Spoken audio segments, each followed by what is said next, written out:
with Sam Seder. The destiny of America is always safer in the hands of the people than in the conference rooms of any elite. Sam Seder. They are unanimous in their hate for me, and I welcome their hatred. We must guard against the acquisition of unwarranted influence, whether sought or unsought, by the military-industrial complex. The Majority Report with Sam Seder.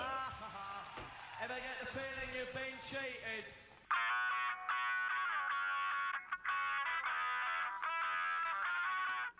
It is Wednesday, January 2nd, 2019. My name is Sam Seder. This is the 5-time award-winning Majority Report.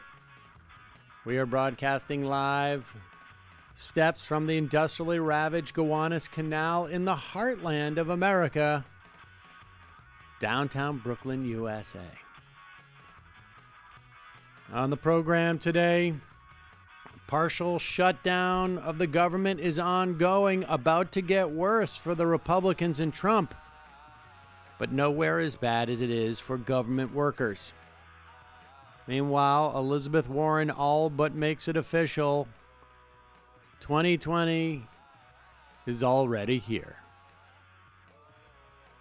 2 immigrant children have now died in U.S. custody over the past month. And Mitt Romney kicks off the race for an Oscar in 2019 with an op-ed in the Washington Post. We should also say Louis C.K. won't be kicking off a bid to host the Oscars, but may instead be vying for a speaking role at CPAC. Trump starts the year with a third of his executive heads acting like their cabinet heads. Meanwhile, Trump's EPA on a mission to destroy the environment to ostensibly protect it. Tomorrow, Dems to vote on PayGo amongst other House rules. And Trump starts to back up on Syria. Drawdown will now be in 4 months. I'm betting it will never happen. Easy does it. Let's slow down. It's got to be measured. America is losing its teachers by driving them away. And 2019 will be no different from 2018 insofar as workers will get screwed by private equity. All this and more on the first episode of the Majority Report in 2019. Yes, ladies and gentlemen, we are all here except for Matt, who could not break away from the frozen tundra it could not break away.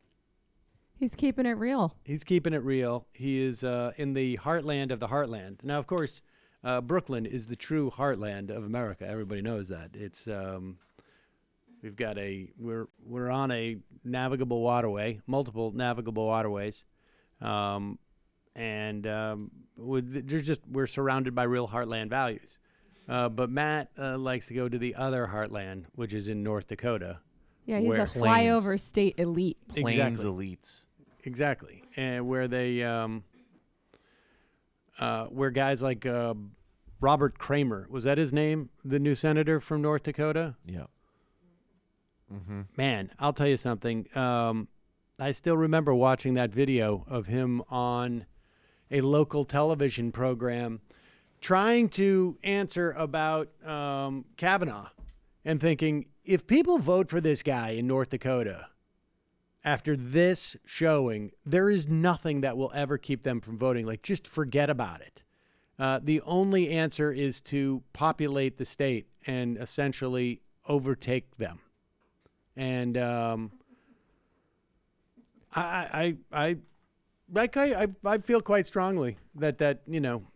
Matt's been working on a leftist Homesteaders Act to retake Matt over his was, home state. I was just going to say he was snow plowing with Heidi Heitkamp. I mean, honestly, if I'm Tom Steyer and I'm thinking I'm going to dump, you know, aside from like my own sort of vanity race, but I'm going to dump $100 million or $200 million or $300 million into this project.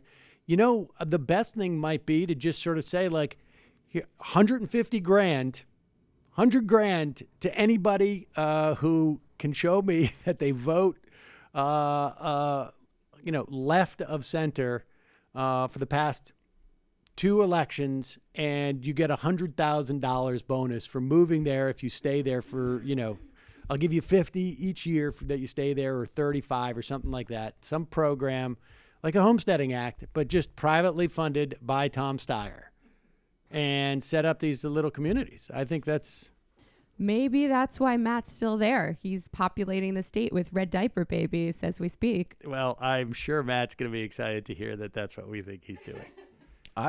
Not to be insulting, do not think that that's what Matt is doing. I think he's populating the state with the exhalation of his weed smoke. That's great. I'm sure he'll appreciate that just as much. Which is fine. Yeah, I was going to say. Jamie says all he's doing is fornicating, and all you say is he's getting high. So there could be a middle way. Not mutually exclusive. Planning an episode of Literary Hangover while playing Red Dead Redemption. Right, I was going to say. He and getting high and fornicating. He's multitasking. I hope everyone had a happy New Year. Let me say happy belated New Year to you. Also, happy belated Haitian Independence Day.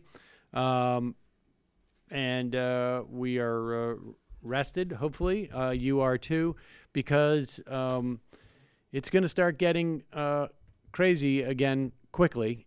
And you're going to be busy right off the bat. Tomorrow, the Democrats will be voting on a suite of new House rules. And every incoming Congress and both houses have this opportunity. The Senate's going to be voting for rules, but most of those rules have already been essentially instituted by the Senate, because the Republicans have been controlling it for some time. But Democrats come in. They come in with a host of rules. One of them is going to be we'd already talked about the idea of the rule that if you were going to raise taxes on anybody but the top 20%, you needed 2/3 of the House. That was dispatched with. There is another rule called the Gephardt Rule, which came from Dick Gephardt in, I believe, he was the House Democratic leader in the late 70s and into the 80s. I can't help but think. Was this? I think it was the 80s through Pelosi, actually, or maybe the 90s through Pelosi, not the 70s. Maybe I'm getting confused, but nevertheless, the Gephardt Rule was about basically including every time that there's 2 aspects to congressional expenditures. One is they make the expenditures, and that is they pass a budget, theoretically. And then later in the year, there is a debt ceiling vote, which has to happen. And that vote is not to actually expend money that has already been that money has already been expended. That money has already been appropriated. It is essentially a vote to decide to pay the bill. So you can. It's not an elegant metaphor, but it's like you go and buy a new T-shirt and you use your credit card. When you make the decision to spend the money is when you bought the T-shirt, not when you pay the bill on the credit card. Now, we have never defaulted in the history of this country on U.S. Treasury bills. And if you were not to raise the debt ceiling, that's what you would do. However, Republicans, now Democrats have time to time voted against it, and it is a symbolic vote, never really threatening not to raise the debt ceiling. Republicans have, over the past now 10 years, made a real threat to do so, which would, in many respects, possibly crash the economy. The Gephardt Rule basically says when you expend the money, when you vote on the budget, we're also going to tuck in a thing that automatically raises the debt ceiling so that this can no longer be used as a Republican hostage. And so that is in the new pack of new congressional rules that's restoring Congress for the people. I have it here in my hand. And then the other one, which is going to get voted on tomorrow, is the PayGo rules. And the PayGo we've talked about. It basically says you cannot vote to appropriate any money unless it is offset by cuts or raises in taxes. In other words, no deficit spending. And in fact, you can't even spend when there's a surplus unless you pay for it. We have talked about the uselessness of this provision in terms of retail politics. There is no constituency out there for this. The myth that anybody cared about deficits is, I would hope, has been blown away. There is no political salience to this. There's just no value. To the extent that there is, all it does is it handicaps an ability for progressives, for the left, for liberals, anybody on the left, to put in any program they want. It inhibits their ability to do so. Does it make it impossible? No, but it inhibits it seriously. There needs to be 18 Democrats who essentially say, I am not going to support PayGo. It's got to go before I vote on this host of new rules. Ro Khanna has made that number now 17 by announcing, I think this morning, that he would not be voting to support PayGo. Here he is with a video explaining why. This is Ro Khanna, representative from California 17th, and he explains it. People hear the word PayGo, they tune out, they think it's some inside baseball technical jargon related to Congress. Let me tell you, it is a very important issue. It would be unilateral disarmament for House Democrats to adopt PayGo. The Republicans never did. They passed massive tax cuts for the 1%, and they didn't have any spending cuts to pay for those tax cuts. They never do. They don't ever balance the budget. The Republican tax reform bill that emerged from the U.S. House of Representatives ran into new obstacles. The Congressional Budget Office reported that it would add at least $1.7 trillion to deficits over 10 years. As the president noted, today we received the largest military budget in history. The budget deficit will balloon to $1 trillion by the year 2020. Yeah, this is something that Wall Street's been expecting. Private forecasters had said we would be seeing trillion-dollar deficits because of the president's tax reform bill. Now that House Democrats are in charge, some folks want us to limit our policies by adopting PayGo. Here's what it would mean. If we have PayGo, then to do something like Medicare for All, to do something like expanding Social Security, to do something like a bold infrastructure plan or a Green New Deal, would require us to negotiate against ourselves. We would require cuts in programs that many of us value and like. We shouldn't do that. The Republicans didn't govern that way. Instead of doing the politically expedient thing in seeking cuts that are not necessary, what we ought to do is the principled thing. We ought to argue that our policies are actually going to grow the economy, that these investments are in the interests of the United States. PayGo would be a terrible policy. It's exactly the type of weakness that people don't want to see. They want House Democrats to be bold, to offer our vision, and to offer a real alternative to what the House Republicans did.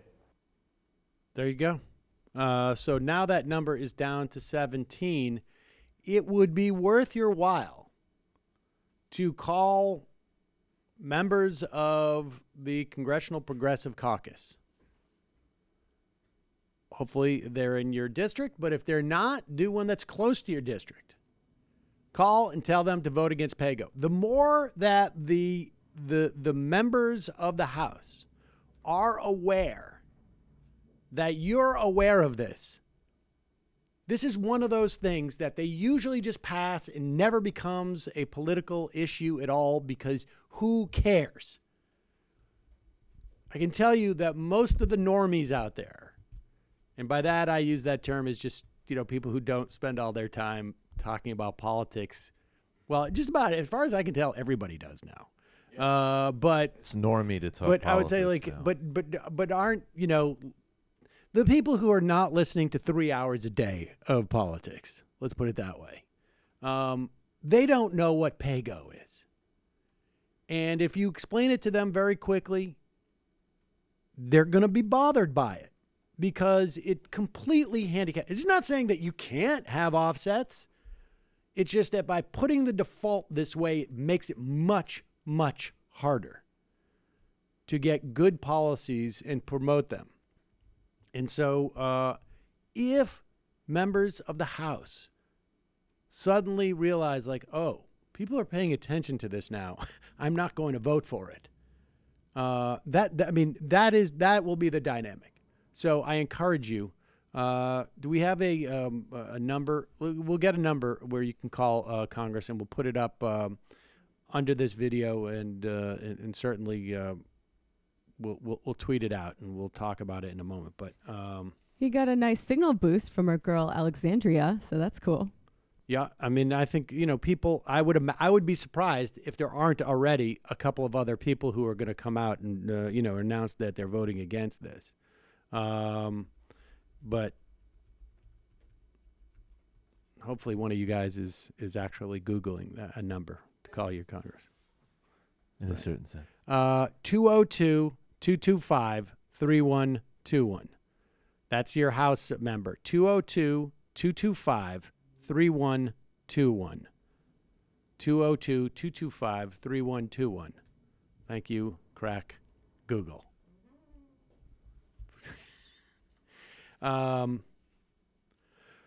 So that's going to be the big fight. Also, you should know that the Democrats, and this is, again, not necessarily, this is, again, more politics, nothing specifically. What we're going to be seeing over the next year is the Democrats positioning themselves. Now, look, that's the thing about the PayGo, is that they can't do anything anyways, unilaterally. But we are now setting precedents and setting stuff up for 2021 with the hopes that there will be a democratically controlled House and Senate and a Democrat and president sitting in the executive. That's basically what's going on here. And this also defines the parameters of what becomes the mainstream conversation. What politics are allowed, essentially, amongst the political class, which is why it's so important to do it now. Democrats are going to, among other things, in the investigations regarding Trump, et cetera, and just the massive corruption throughout our government, and also, harassing the EPA. How is it that you're justifying? We'll talk about this. How is it you're justifying putting more mercury into the air? We will talk about how they're justifying it. But one of the things, a provision in the opening day's rule package is it's authorizing the House counsel. This is the other thing, resources.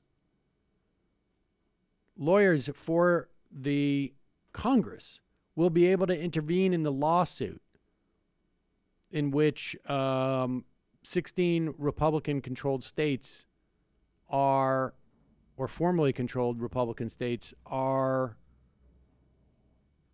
trying to essentially find the Affordable Care Act unconstitutional. The House lawyers are going to specifically be weighing in on the pre-existing conditions feature. As Nancy Pelosi says, let's hit it for pre-existing conditions. But hopefully they'll get the politics a little bit more electrifying. Yes, than that, and then 3 chairs for pre-existing conditions. But that's basically what's happening there. In terms of the shutdown, here's the deal.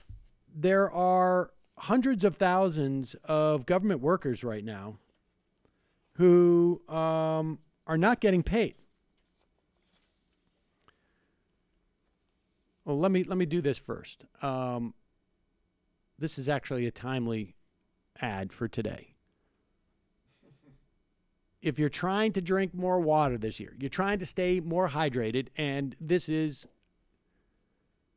actually one of those circumstances where I lean on Liquid IV more when I have been drinking a little bit.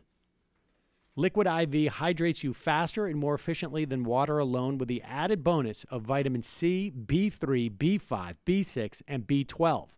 That also helps you absorb the hydration quicker. It's not your average electrolyte drink mix, Liquid IV. It uses cellular transport technology in a specific ratio of glucose, sodium, and potassium to help your body absorb more water and nutrients directly into your bloodstream. It can provide the same hydration as drinking 2 to 3 bottles of water. So I will tell, well, it contains more vitamin C than an orange and as much potassium as a banana. The portable powder packets are perfect for throwing in your gym bag to fuel tough workouts and prevent muscle fatigue. On nights that I have been drinking, and I have extended this recommendation to friends of mine, I drink a packet of this. I mean, that's the way I use it. I don't go to the gym probably as much as I should, but I do have occasion where I've drank too much. And this has been incredibly helpful because it's hard to drink 3 bottles of water. It's easier to drink 1 bottle of water. I also have found, frankly, it's helping with a little bit of the bags under my eyes. Really? Yeah, because that's apparently because I've been a little bit dehydrated. Hello. I mean, that's not, they don't tell you to say that, but that's what I found. And I actually get complaints in the office that I don't keep enough of that around here. So very greedy with it. But I've got good news for you, Michael. As you know, you love Liquid IV. I do too. But right now, my listeners and even my producers can get 20% off at liquidiv.com when you use my code MAJORITY at checkout. That's 20% off of anything you order at Liquid IV's website. Just go to liquidiv.com. Enter my promo code MAJORITY to get your savings and start getting better hydration. That's liquidiv.com. Promo code MAJORITY. Don't wait. Get hydrated today.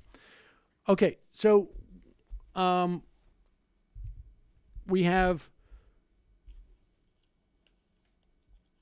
currently working without pay. And this is a partial shutdown because there was already a statute passed earlier in the year that provided for pay for the majority, I think, of government workers. But in addition to the hundreds of thousands who are have been furloughed, they're not getting paid and they're not working. We have 54,000 Custom and Border Protection agents working without pay, 42,000 Coast Guard employees, 53,000 TSA agents, 17,000 correctional officers, 14,000 FBI agents, 4,000 DEA, 5,000 fighters who were with the U.S. Forest Service. These are all people who are paying to go to work, essentially, at this point, right? Because they're not getting paid, paying for their transportation, whatever it is. A decent number of these people, I would say, good time for you to go find other work. I'm not terribly excited about what the Customs and Border Protection people are doing these days. But, I mean, obviously some of this is necessary. But all of this is a struggle. I mean, all of these people have families. These are their jobs. We have hundreds of thousands of other workers. You're going to start seeing, as of today, Smithsonian closing. You're going to start seeing more public parks closing. And not only, I mean, just contemplate this. The administration, the Office of Personnel Management, last Thursday, I think it was, They tweeted out advice to furloughed federal workers on how to explain their situation to creditors and landlords. They also gave a sample letter, and it went like this, quote, "I will keep in touch with you to keep you informed about my income status, and I would like to discuss with you the possibility of trading my services to perform maintenance. Wow. Painting, carpentry work in exchange for partial rent payments." Now, banks are well known for taking if you've got a mortgage with us and you'd rather come in and make some shelves or perhaps organize our files, feel free to come in. This is also hitting with a lot of times, like you had a lot of federal workers who they don't know when their next paycheck is going to come. They're not going to go expend money on presents for their kids. They're all the human suffering here, really, just needless suffering, is pretty stunning. What will also happen is there's a couple of thousand federal contractors, in a lot of the buildings, subcontractors, a lot of federal buildings. So you have janitors, security guards, people who work in the commissaries, and they will never get back pay. They don't come in. These companies are never going to give them back pay. Many of these workers who are furloughed right now or who are working without pay, we're talking about 800,000 total. Hopefully they will get back pay. But the bottom line is right now they're having to go out and they're either taking loans or they're putting stuff on their credit card. They're never going to get paid for the interest that they're going to get charged on their credit card. The 20% interest. That money's never coming back. The insecurity that they're dealing with, that they're cutting back in real time, the stress that their kids and themselves are probably going through, this is never going to get returned. In addition to that, it undermines the missions of all of these agencies if they cannot count on funds coming in. All their contracts, right? You're going to be putting contractors out of business. You're going to be putting people out of business who do business with the government. So this is problematic. It reverberates. And so here's what's going to happen. Probably tomorrow or maybe Friday, the House is going to pass a budget with, I don't know, if there'll be $1.5 billion for, border security or whatever that means. Look, they could pass the $5 billion.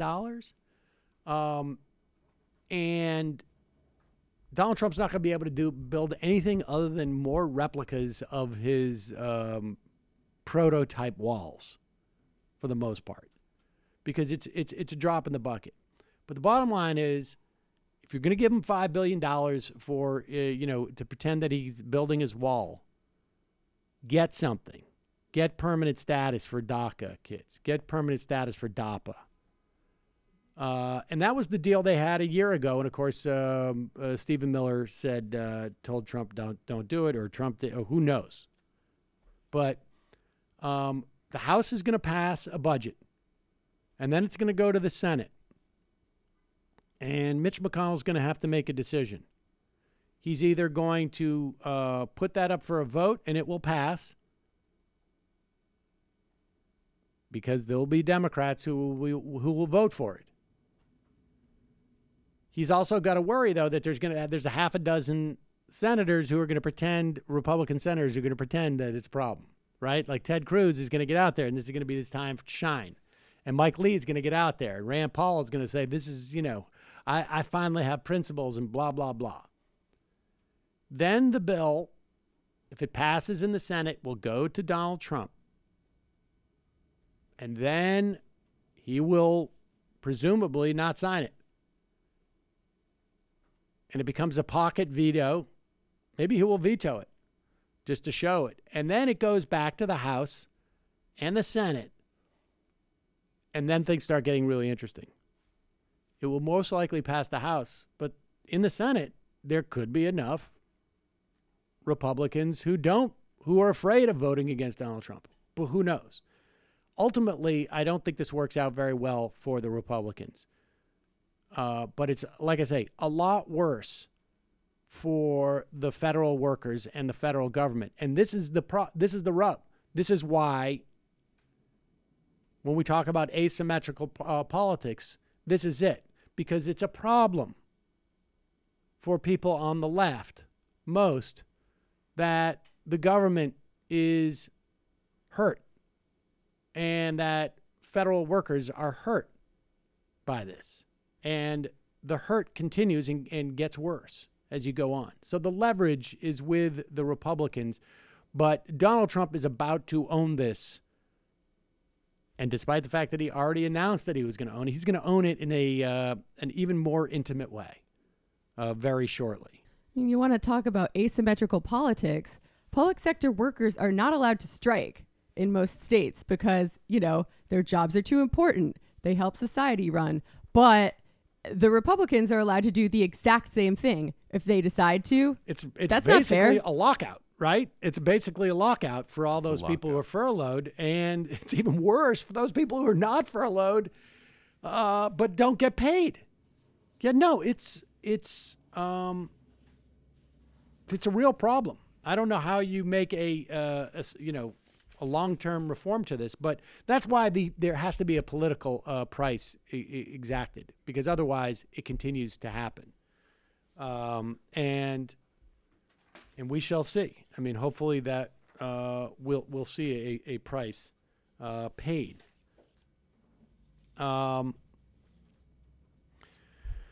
Meanwhile, this happened while we were out.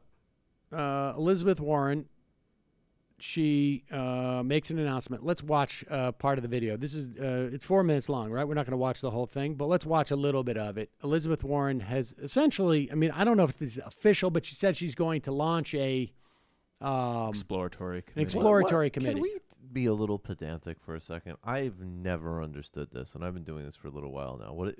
When you explore, how many people launch an exploratory committee that doesn't turn into a run? That's exceedingly rare, right? I would say zero. I mean, yeah. So what is it with this sort of? What is the specific? Is it legal? Is it something you have to do to set up certain mechanisms? It's the way that you can start taking money. Ah, okay, got it. And the idea is, I mean, there's a lot of theories as to why she announced now. One, slow news days right now gets more attention. You launch the exploratory committee, you get a news hit. You announce that you're going to run, you get another news hit. That's the theory, I think. The other idea is if she can raise a lot of money, it will scare some people out of the race. That is the other theory. And so here is her video, which I guess introduces the idea that she's planning to run. In our country, if you work hard and play by the rules, you ought to be able to take care of yourself and the people you love. That's a fundamental promise of America. Pause it for 1 second. Promise? Now, I should tell you that construct was a Bill Clinton construct. I was just going to say that. And we can debate the value of that. I mean, better that you're using some type of like folksy phrase from Bill Clinton than Ronald Reagan. Let me put it that way. And so, 10, 15 years ago, that's what Democrats would do. They would put, they would start their videos with, we can be a shining beacon, for the world or something. And so we're making some progress, but go ahead. This should be true for everyone. Growing up in Oklahoma, that promise came through for me and my family. After my older brothers joined the military and I was still just a kid, my daddy had a heart attack and couldn't work. My mom found a minimum wage job at Sears, and that job saved our house and our family.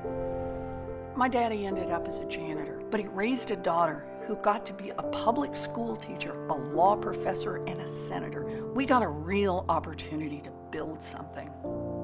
Working families today face a lot tougher path than my family did. And families of color face a path that is steeper and rockier, a path made even harder by the impact of generations of discrimination. I've spent my career getting to the bottom of why America's promise works for some families, but others who work just as hard slip through the cracks into disaster. And what I've found is terrifying. These aren't cracks that families are falling into, they're traps. America's middle class is under attack. How do we get here? Billionaires and big corporations decided they wanted more of the pie, and they enlisted politicians to cut them a fatter slice. They crippled unions so no one could stop them. We're going to turn the bull loose. Dismantled the financial rules meant to keep us safe after the Great Depression, and cut their own taxes so they paid less than their secretaries and janitors. It's time to write the rules for the middle class. After Wall Street crashed our economy in 2008, I left the classroom to go to Washington and confront the broken system head on. Elizabeth Warren, apparently not afraid to tangle with Wall Street. Elizabeth Warren is heading into the lion's den. Mrs. Warren goes to Washington. She did. We created America's first consumer watchdog to hold the big banks accountable. A woman who has warned of another meltdown if Washington doesn't straighten up. I never thought I'd run for office, not in a million years. But when Republican senators tried to sabotage the reforms and run me out of town, I went back to Massachusetts and ran against one of them. And I beat him. And we are going to turn Washington back to the people. Who do we love? Warren! Who do we love? Warren! Today, corruption is poisoning our democracy. Politicians look the other way while big insurance companies deny patients life-saving coverage, while big banks rip off consumers, and while big oil companies destroy this planet. Our government's supposed to work for all of us, but instead, it has become a tool for the wealthy and well-connected. The whole scam is propped up by an echo chamber of fear and hate, designed to distract and divide us. People who will do or say anything to hang on to power point the finger at anyone who looks, thinks, prays, or loves differently than they do. Build that wall. But this dark path doesn't have to be our future. We can make our democracy work for all of us. We can make our economy work for all of us. We can rebuild America's middle class, but this time we gotta build it for everyone. All right. Well, I mean, I think the interesting thing about that video as you watch it is early on, she addresses the economic plight of not just the middle class, but also of specifically of minorities in this country, and then everything else is, I think, sort of very, in maybe slightly different rhetoric, but certainly populist in tone, and attacking the big banks, attacking the insurance companies, and then also throws in some resistance stuff. But she flashes a picture of AOC and among other sort of incoming leftist, I guess, at least in the context of the Democratic Party, House members. And so I don't know. It's interesting because this is where you see at least she plans to go early on. And that is, I think, to attempt to secure those supporters of Bernie Sanders. I think, let me say, I mean, I agree with, I think, first of all, what I like about it is just reminding everybody of why we all liked her in the first place and getting away from the sort of recent mishap with the DNA thing and reminding us that has a really powerful record on banks and consumer issues. And that's how the only reason she's here is because of great work in that regard. I don't want to get too nitpicky about rhetoric, but I do think, to me, like the old Clinton line points to basically just a bigger difference of opinion. And I think she does, within a much more genuine populist way, have much more belief in the American meritocracy than I do. And I think Sanders does. And that's an actual difference between a somewhat more democratic socialist position and a progressive liberal one. And I think it's actually could be great if the debate is on the merits of those things, but we shouldn't pretend they're the same or that they're as systemic. And I also think, ironically, that, and I've been banging on about this, but it's true that when Bernie ran in 2016, I loved what he said about Kissinger, and I loved how he moved a bit on Israel-Palestine, but he had no foreign policy. In fact, he said some ridiculous things about teaming up with Jordan and Saudi Arabia. Now he is the leader with regards to Yemen, as an example. So that's created a whole other justification. And if, as applied to her, I'd really like to see her remind us of why she was so good to begin with, banks and regulation. And she's got to move forward on a vision of the world. Yep. Don't hold your breath He's on that miles one. beyond She needs any to. other mainstream politician on Israel, too. Just without a doubt. And I'm not 100% convinced that in this environment that it's totally good enough to, just have butter at home, guns abroad foreign policy. Because I think that people who do talk intelligently about Obama's legacy on the Iran deal, that's a great way of intersecting a left perspective and some of the resistance rhetoric and guarding Obama's legacy and the racialized attacks on it. Also Israel, also what's happening across the world. I mean, Bolsonaro was sworn in yesterday. I know we'll get to it, but the social media accounts of government workers are already being combed through in that country. It's a Trump wet dream.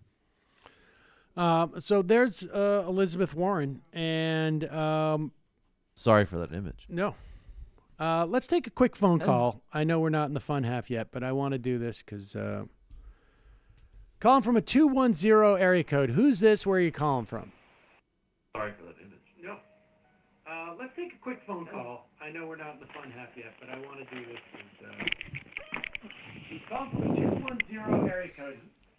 Who's this? Hello, Sam. How you doing? Hello, it's I'm John from San Antonio. I thought it might be you, John, and I saw that you were hanging on the line, calling early today. And let me get your quick. First off, let me say Happy New Year's to you. What is your sense, Elizabeth Warren? I know you're a Bernie guy, but Bernie is yet to declare. Maybe he won't declare. What is your sense of Elizabeth Warren?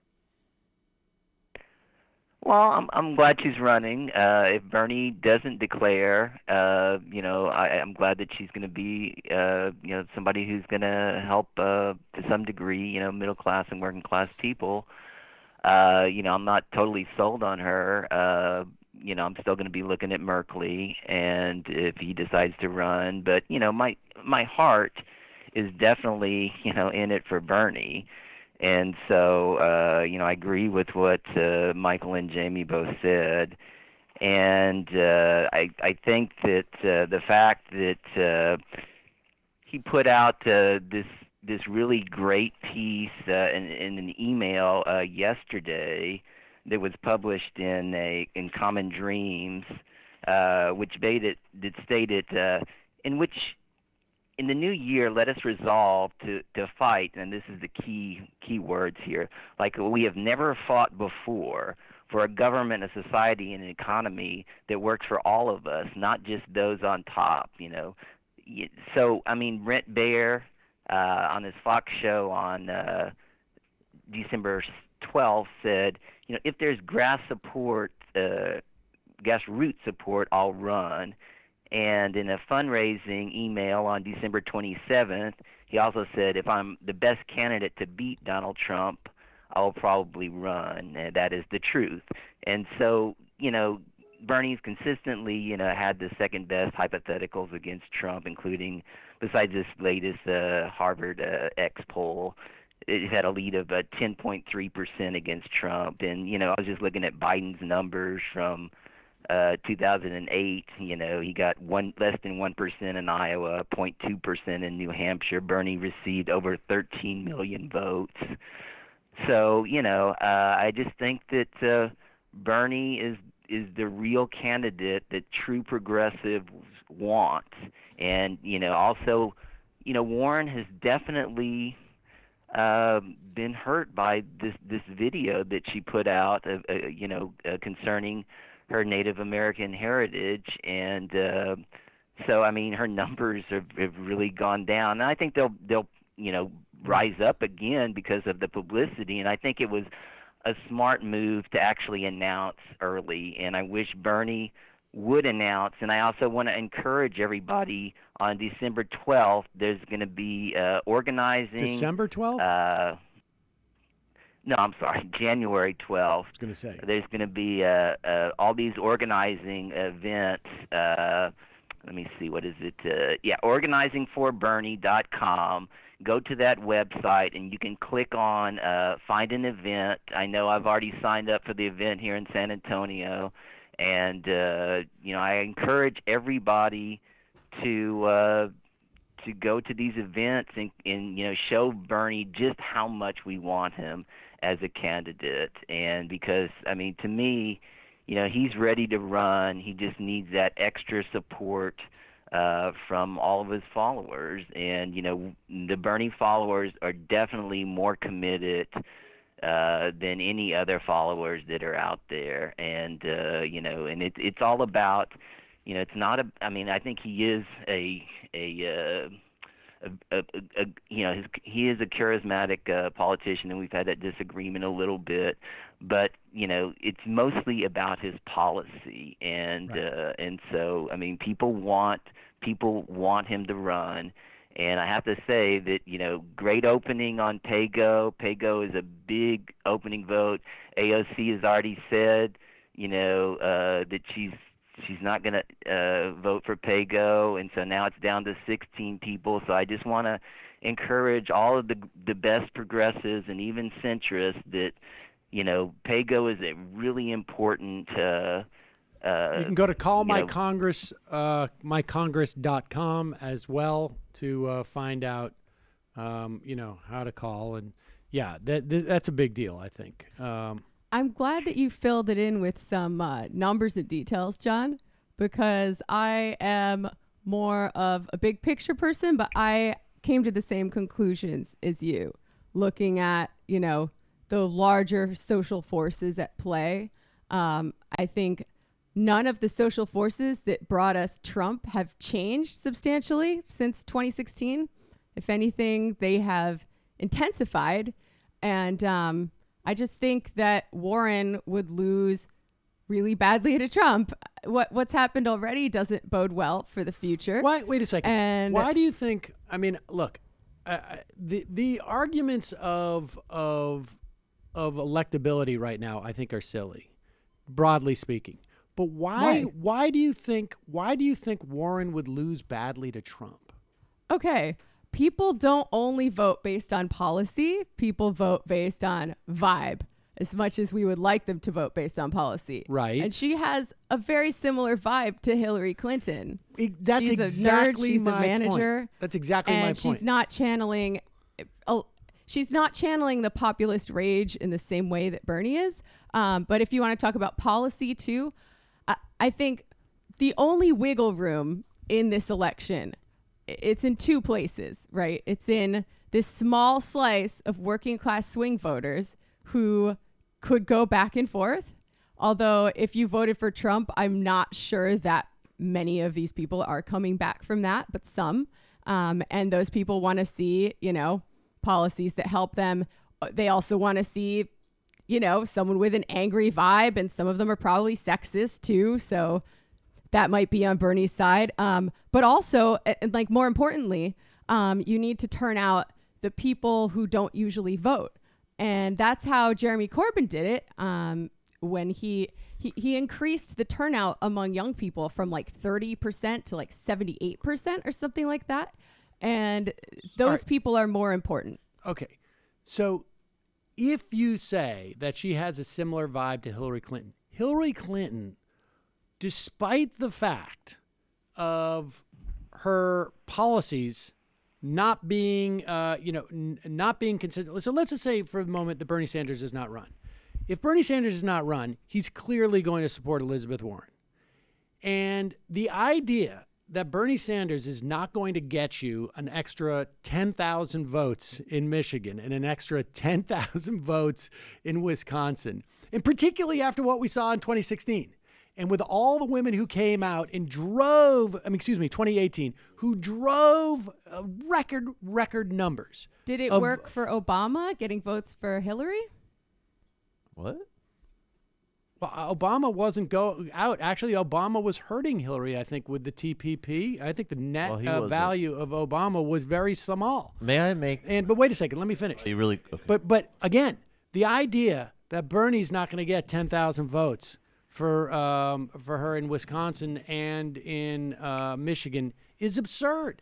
Like the margin was so small, and there were so many different factors that led to Hillary Clinton, who I think was, particularly in that time, as a candidate, uniquely ill-suited to run against Donald Trump in that time.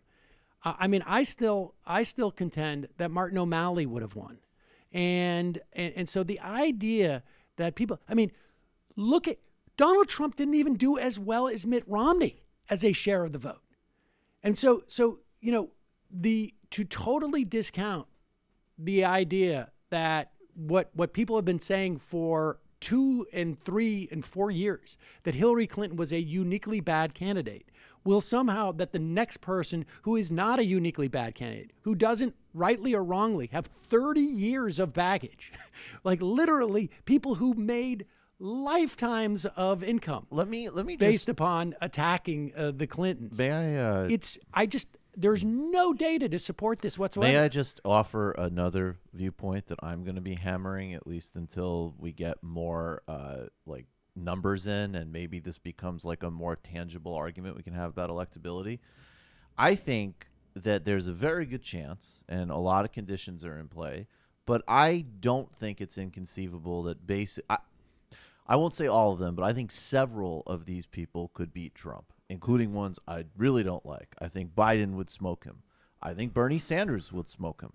So my argument is going to be Bernie Sanders is the best candidate if he runs, and I strongly support him, and none of it is going to hinge on these electability. It's way too early. Way too early to make any type of electability argument. But also, let's flip it, though, because I would say, like, that's always used against the left. So let me just say, definitely, I think anybody could win. So let's go with the best one. That's exactly right. I think at this point, to talk about electability, particularly when there's no data, I mean, there's no data that's worthwhile at all. You know, I mean, if John you go, just gave us some data. Well, yeah, but that data is worthless. Like you can go back to 2 years out. 2 years out of any campaign, and it is, you know, Jeb was right. leading. Jeb was leading at this point. Didn't Joe Lieberman lead the field in 2004? Yeah, I mean, this is we're too far out. But also, you could argue that Bernie has more. Like right now, there's more data that supports that he's electable. But to say that Elizabeth Warren is not electable is absurd. Well, and people vote against candidates in these elections. And may I just say, more relevant to debunk is a lot of polling coming out saying that actually Bernie Sanders is unusually popular with people of color and less popular with white people, as an example. So there's a lot of lies about his support base we can debunk with the numbers that are already established. But I want to just move in the opposite direction and say, I think that especially if the trends right now hold with where Trump's approval ratings are, where the economy's going, and what happened in 2018, he probably will lose. And I want to take this opportunity to nominate somebody that will actually make fundamental structural changes and not just kick the can down the road with a depressing centrist DLC 4 years that won't change the material conditions you're talking about. And I will say that I think, honestly, at this juncture, making the electability argument is the most detrimental force to getting a better candidate from the perspective of the left. Because the electability is exactly what you will hear to discount anybody coming from the left. In fact, and John, I appreciate the call, buddy.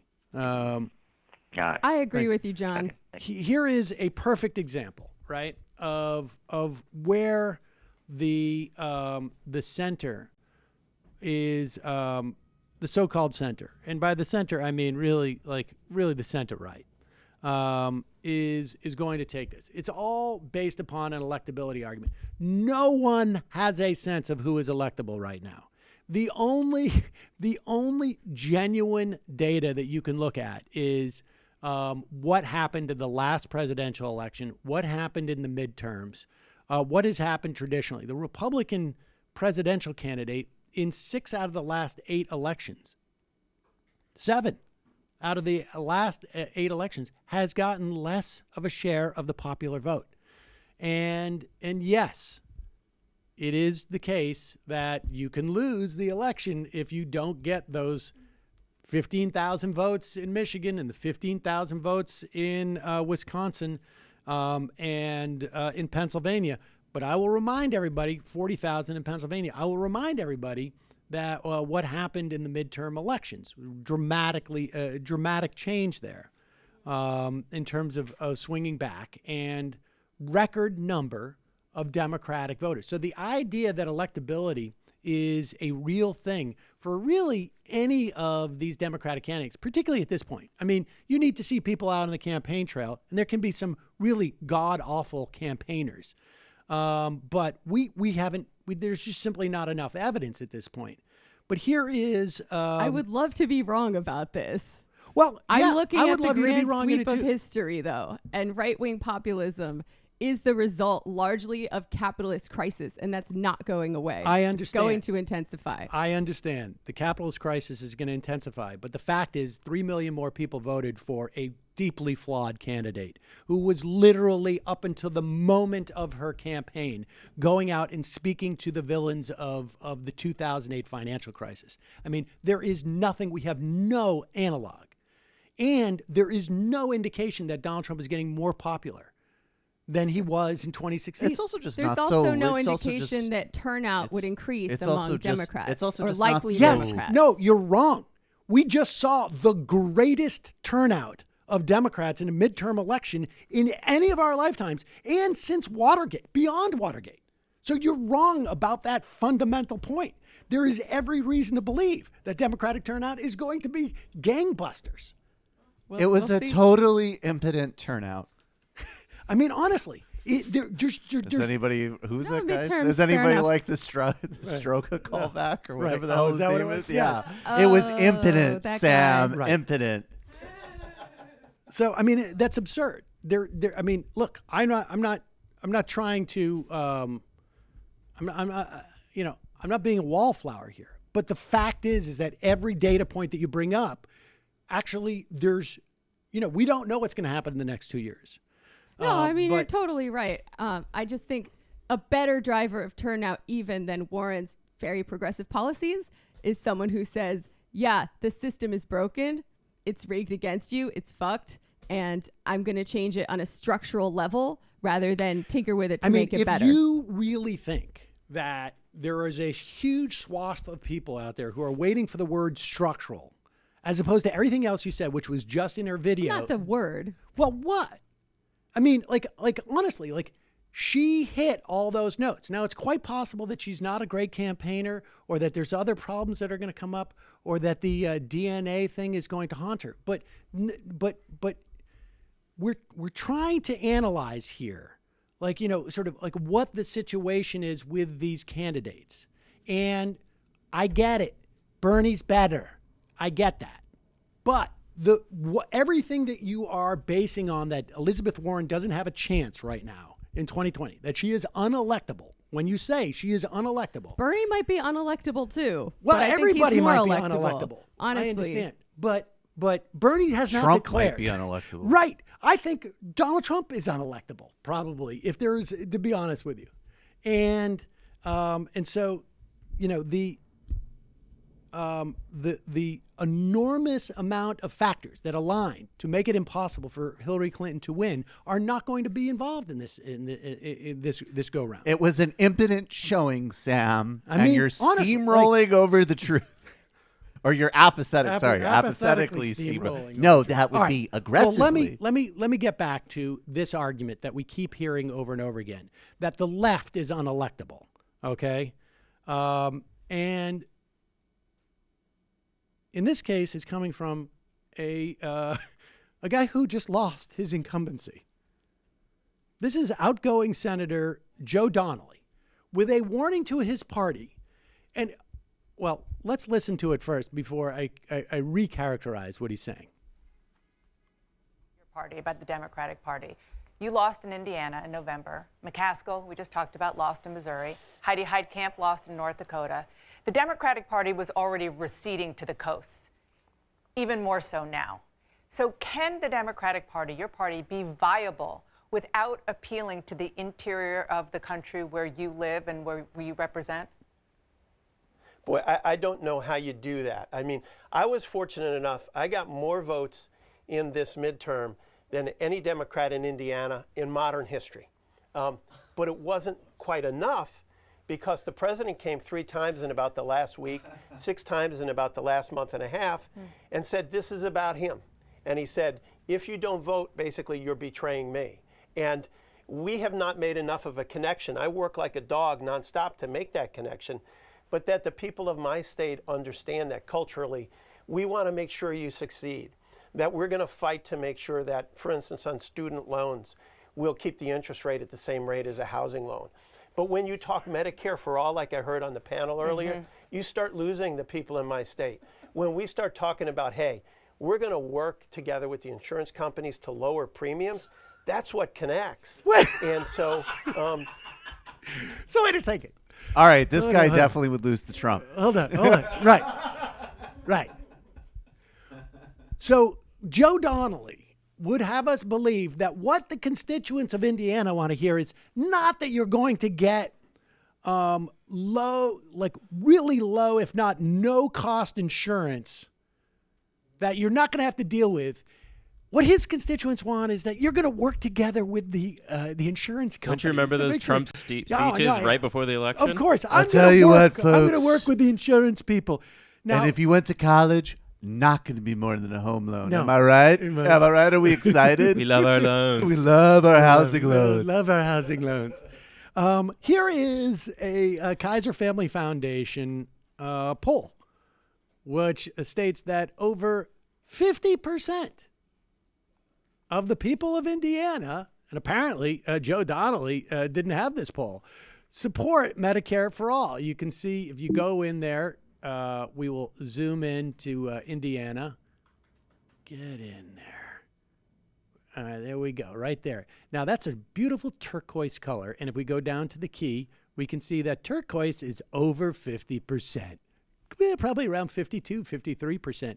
But it's not just that. First of all, this notion that he got the most votes of any Democrat state. Well, he's the incumbent. He was the incumbent for 6 years. And I will tell you that he really didn't do much better. There was another woman, Liz Watson.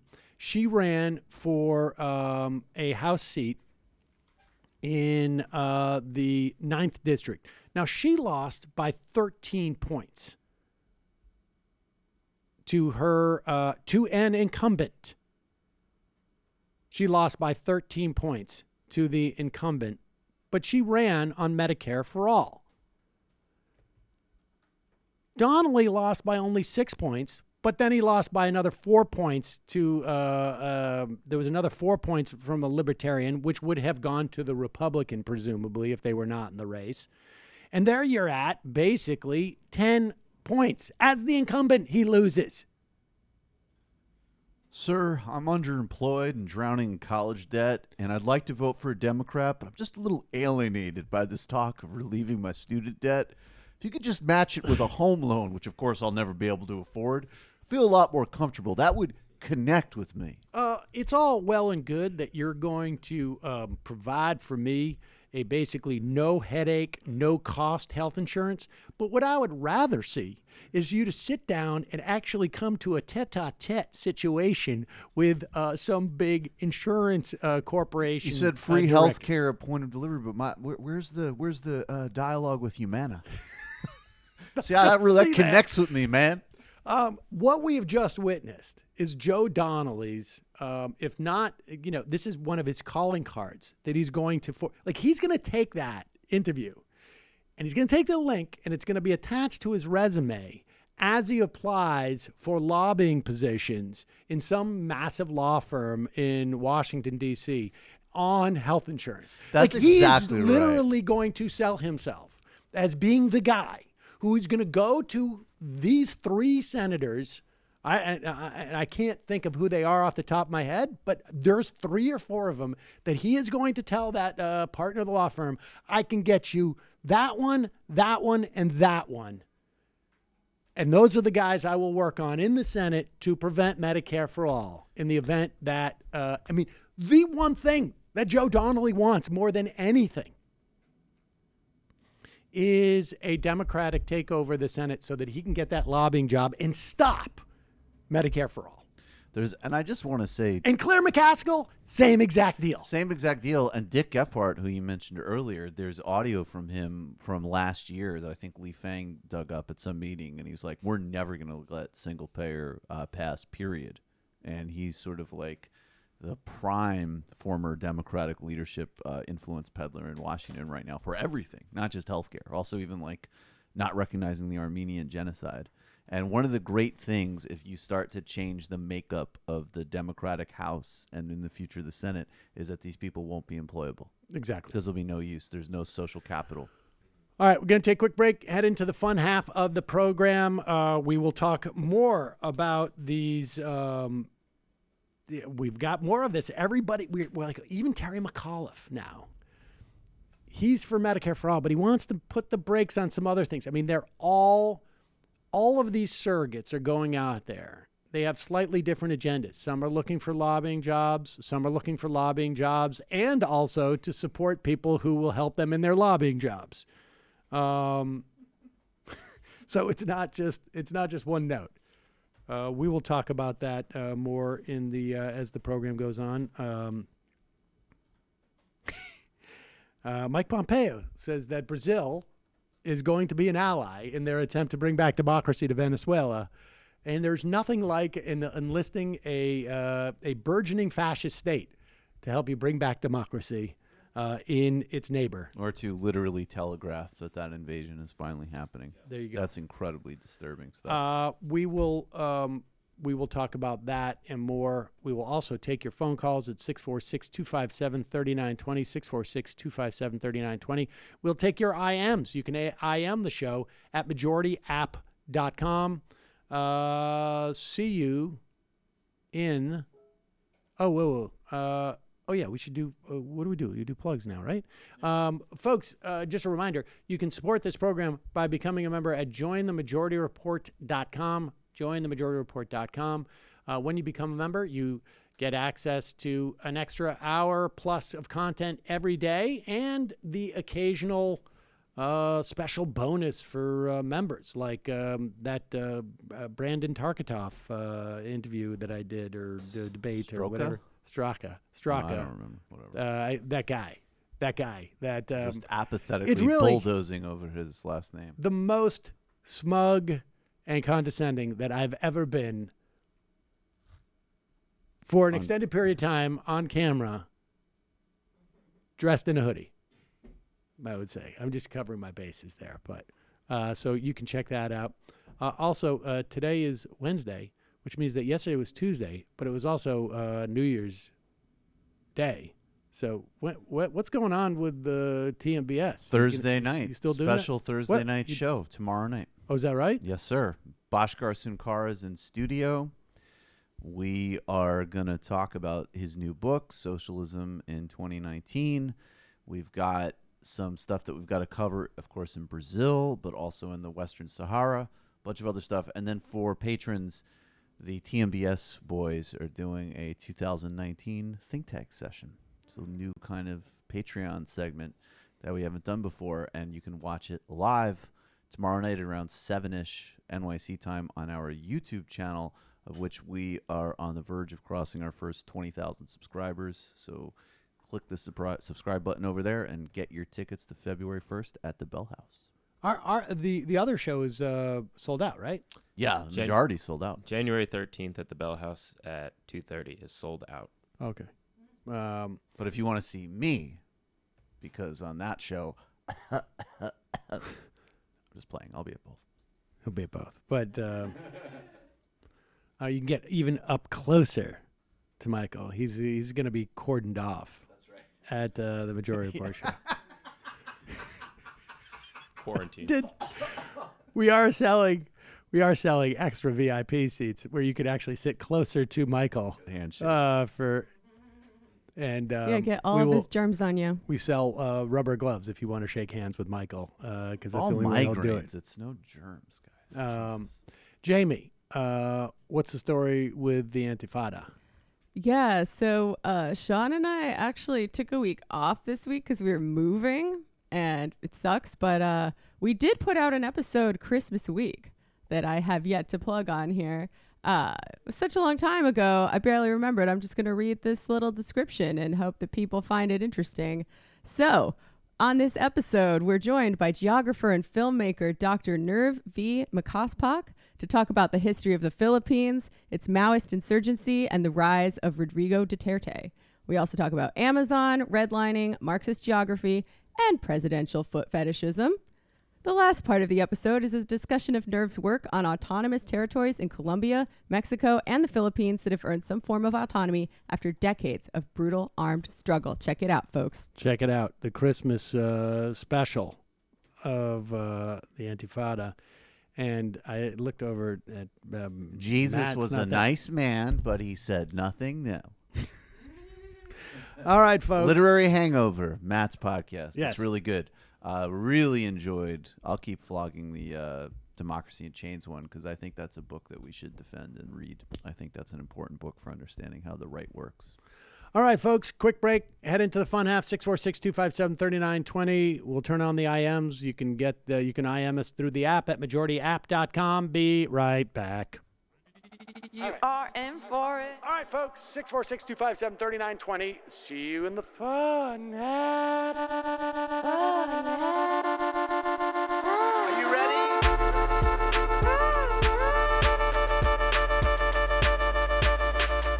Who sent us this? Alpha males are back. Boy is back. And the alpha males are back. Just as delicious as you can imagine. The alpha males are back. Boy is back. And the alpha males are back. Just want to degrade the white man. Alpha males are back. I take all of it in my throat. Alpha males are back.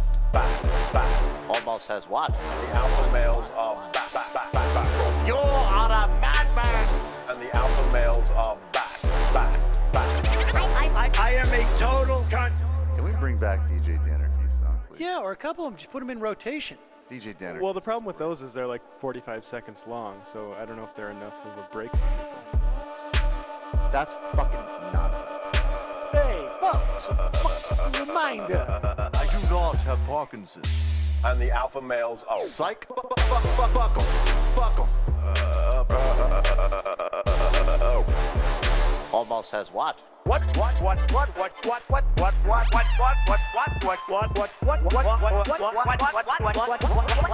Homo says what? Hell of a lot of bank. Hell of a lot of bank. Hell of a lot of bank. Hell of a lot of bank. Hell of a lot of bank. All lives matter. Have you tried doing an impression on a college campus? I think that there's no reason why reasonable people across the divide can't all agree with this. Psych. The alpha males are back. And the Africans are black.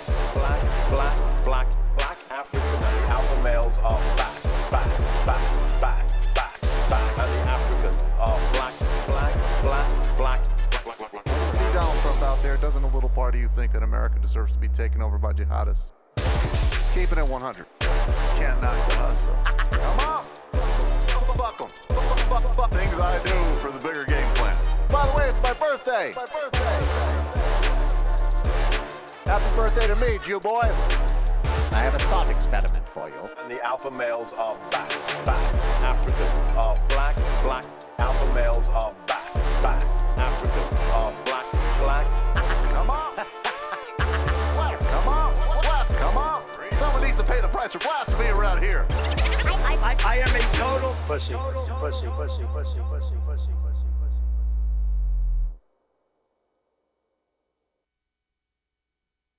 We are back.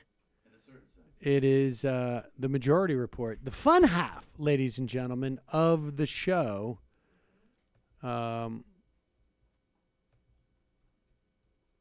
my gosh. Look at this. Got a lot of spam on the IM, of course, because we haven't been here in a long time, and so, wow, holy cow, it's all Russian.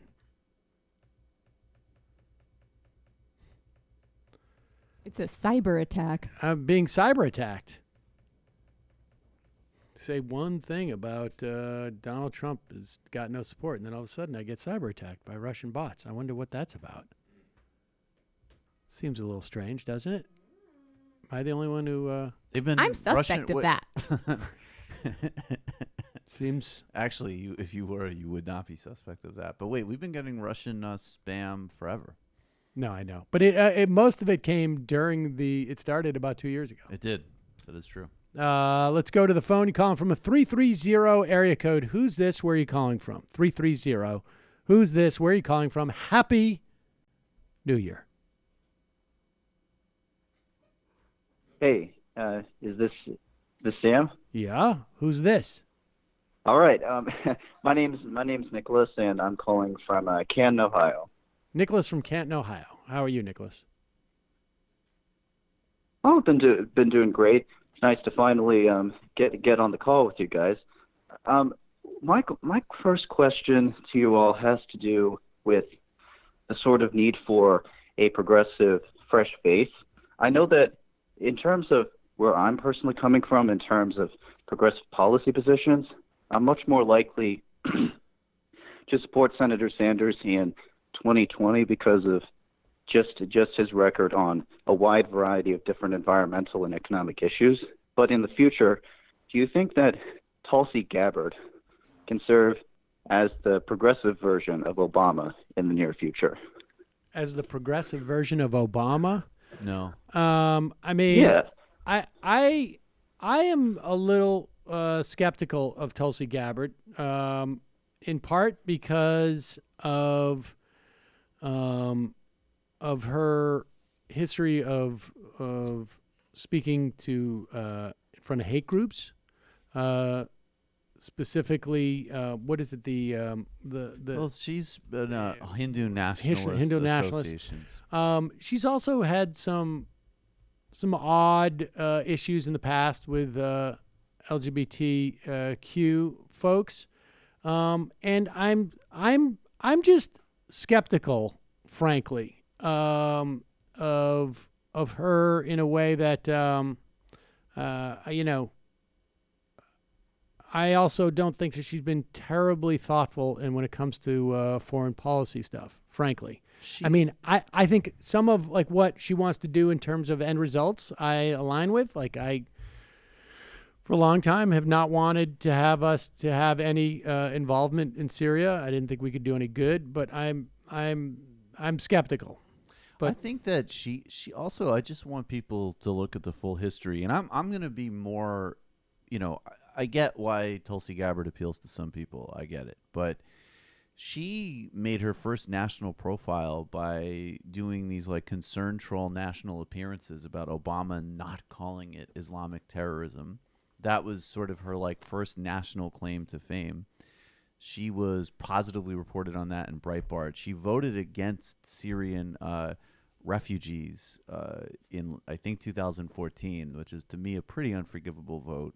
And she's also... Is she really? Wow. Yeah. I mean, you got to understand Tulsi Gabbard through the lens of some connection to sort of like literally Hindu right-wing politics. And I think it's always worth doing a double check when we talk about any type of like religious background that isn't, dominant, right? So like there's conspiracy theories about her and bigotry towards Hindus and Indians for sure.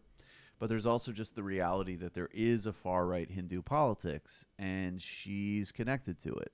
And she's also connected. She, has some questionable relationships with, I would say, other right-wing groups. And I also think, again, I think Sam alluded to it, but I'll really underline it. I criticize every aspect of U.S. policy in Syria, but actually running interference in some ways, bless you for Assad, is just pretty inexcusable. So, and I think that's also where you get into like, what is a real left international posture versus just an anti-American foreign policy one, which we might have some overlap with, but they're different things. And I also am not sure, I don't know that her criticism of intervention has not applied to a critique of the drone program, which has killed tons of innocent people in places like Yemen and Pakistan. And we need somebody who's going to not be, who's going to have an intelligent relationship to the Muslim world and criticize Israel as well. Appreciate the call. Thanks. Thank you. Calling from a 906 area code. Who's this? Where are you calling from? Hello? Hello? Hello? Hello? This is Nick. Nick, where are you calling from? From Michigan. Nick from Michigan. What's on your mind? I just wanted to mention something.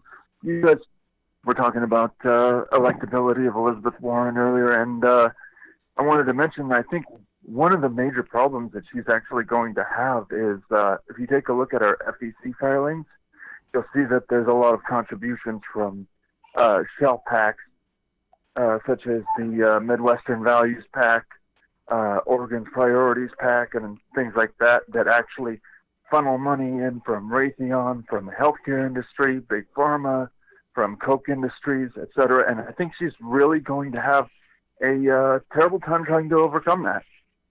If she wants to position herself as a true progressive, she's going to have a hell of a time.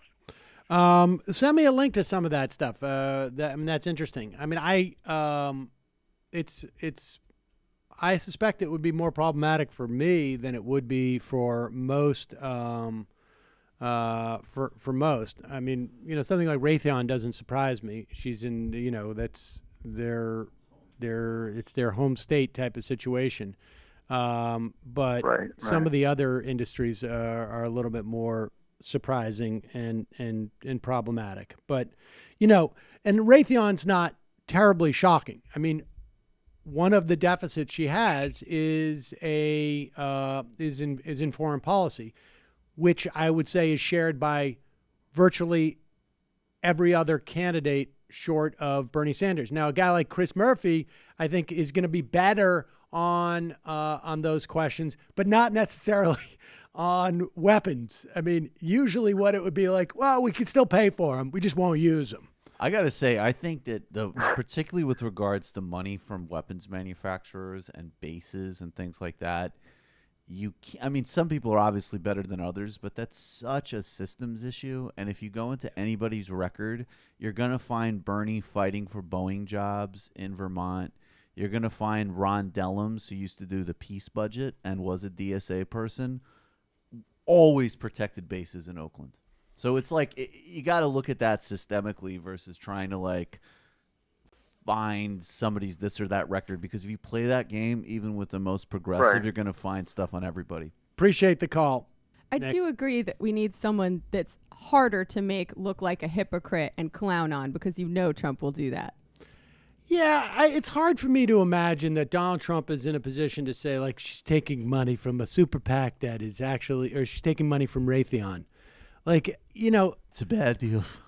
Donald Trump could have gotten away with that rhetoric then, but I actually think that, the biggest mistake that I've seen from Elizabeth Warren, and I wouldn't even call it a mistake at this point because she wasn't running for president at that point, but if the Democratic candidate, all we hear is about, we need a Democratic candidate who's going to stand up to this bully and blah, blah, blah.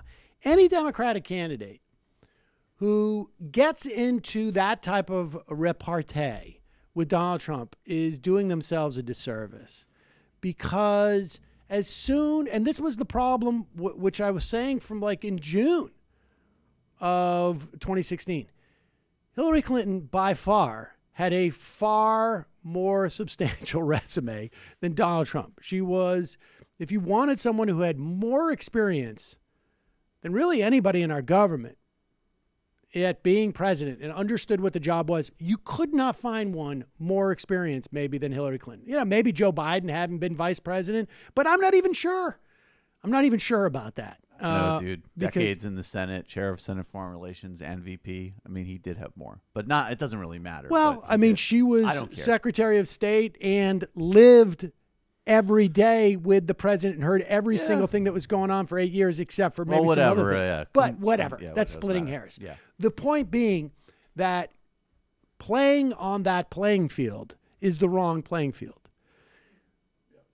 I believe that the vast majority of Americans don't think very deeply about policy. But you could turn the sound off and have the Democratic candidate challenge Trump on policy, and just the visuals that will come from his inability to answer will be beneficial to the Democrat. What the actual policy is secondary. The policy resonates more with the base of the party. And that's important because those are the people who are going to go out and knock on the doors and provide you the volunteers and going to provide you the canvassing. And they're not going to make this mistake again. I would hope that we don't need canvassers in the same way that we used to, because we have algorithms that are going to tell us what's going to happen in these states. That's why we don't need to visit there. I mean, there was a lot of things that campaign did wrong that are really stunning, just from a best practice Did you standpoint. read the What Happened book? Right, about did. Not her book. Excuse me. It was another book. It was the inventory by some journalists of like how that actually happened inside the Clinton campaign. The portions of like Mook and and the utter reliance on the utter reliance on an algorithm and data to supplant actually sending out and Mike from Pennsylvania told us that. Yeah, and it reflects also a bigger ideological problem, but that's a story for another day. But there is one section in that book, and I mean, everybody knows I'm not a big fan of Bill Clinton, but just taking in Bill Clinton telling Robbie Mook, who's only like 34 years old, right? Like just barely becoming an adult. And Bill Clinton basically is just like, it doesn't feel right out there, right? And now you might say to yourself, okay, he's older, whatever. He is a two-term president. He's kind of known for being pretty good at this. And Robbie Mook's just like, oh, no, that is great. Don't worry about it. Right. Like, chill out, old man. Yeah, not to That mention is one of the most enraging things I've ever read in my life. But like all the people on the ground who were also telling them that they didn't But listen to. Robbie Mook's an idiot. He's not going to listen to them. But even Bill frigging Clinton, he was like, the algorithm's more important than your political intent. All right. So getting back to what we're already seeing in terms of 2020 and in terms of the Democratic Congress, where you have people who are trying to shape, what is possible at this point. And I just don't think that this is going to I just don't think it's going to work this time. I mean, I think one of the things about social media is that there is just a lot more accountability, and it's much harder to maintain a narrative in that bubble. And, one of the things I think we're going to be talking, I don't know when it's going to happen, to Greg Sargent, who wrote this book that has a great quote or a great narrative from Ben Wickler about the asymmetry in terms of what Democrats listen to in terms of media versus Republicans. But that's why when you see a guy like Terry McAuliffe going on a CNN to make an argument about what positions candidates should be taking going forward, you should pay attention, because Terry McAuliffe isn't dictating it, but somebody's sending him out there to do this. They freelance too, but they freelance because they think there's somebody who wants them to say this. So it's both it's an audition for a job, but it's also they put this out there. I remember at one point, Mark Green had approached me about writing some op-ed for Hillary or something, I think back in like 2008. Wrong interlocutor. And I was like, wrong message, wrong messenger for the wrong purpose. But almost everything else was right. And I was like, oh, absolutely not. No. Don't know why you would have thought I would have ever done that. And then I saw like 4 days later, Lanny Davis was right. So, like, super insulting. Right. Thought of it in the same pool. Well, as no, Davis. it's Lanny Davis is in every pool. He's just at the bottom. It's fine. When everybody else has Lonnie said no, will do it. He's like, me. I'll do the Honduran. So here's the point. You should watch this stuff because guys like McAuliffe, they are there for a reason. And here's Dana Bash asking McAuliffe about which one should we start? Oh, yeah, here it is. Okay, about free college. Let's start with this is number 5. We can't be making promises that are not realistic. Listen, I like the idea of free college, but there is no way the Democratic Party should support paying for children of wealthy parents to go to school. I can afford to send my children to school. The federal government shouldn't be paying for my kids, but there are things we need to do. Access to credentialing and apprenticeships to match the skills with the jobs. What about That should be Medicare the for debate. all? What about Medicare for all? We all support Medicare for all, the system as it exists You support today. Medicare for all? Yeah, but we've got to figure out how we pay for it. It's unrealistic in its terms of how we pay for it today. But do we want everybody covered under health care? Of course we do. But this is specifically, what we're talking about. This is an original Bernie Sanders idea that a lot of potential 2020 competitors have signed on to. Or you're saying you're for that? I'm saying I support that everybody in this country gets access to quality, affordable health care, whatever you may want to call it. Because the system today, and I was a big supporter of the ACA, but we do need to tweak it to take it to the next level. We got to fix it. Am I for health care for all individuals, affordable, quality care? You bet I am. The key is, and this is why I say governors are very important, because when we make promises, we have to deliver. We have to actually All right, I don't pay need to for hear the what we're pablum. We've actually already promising. heard the good So, stuff as we here. get I'm starting to think he does not support Medicare for all. Well, let's just do this exercise. Jamie, ask me if I am for right-wing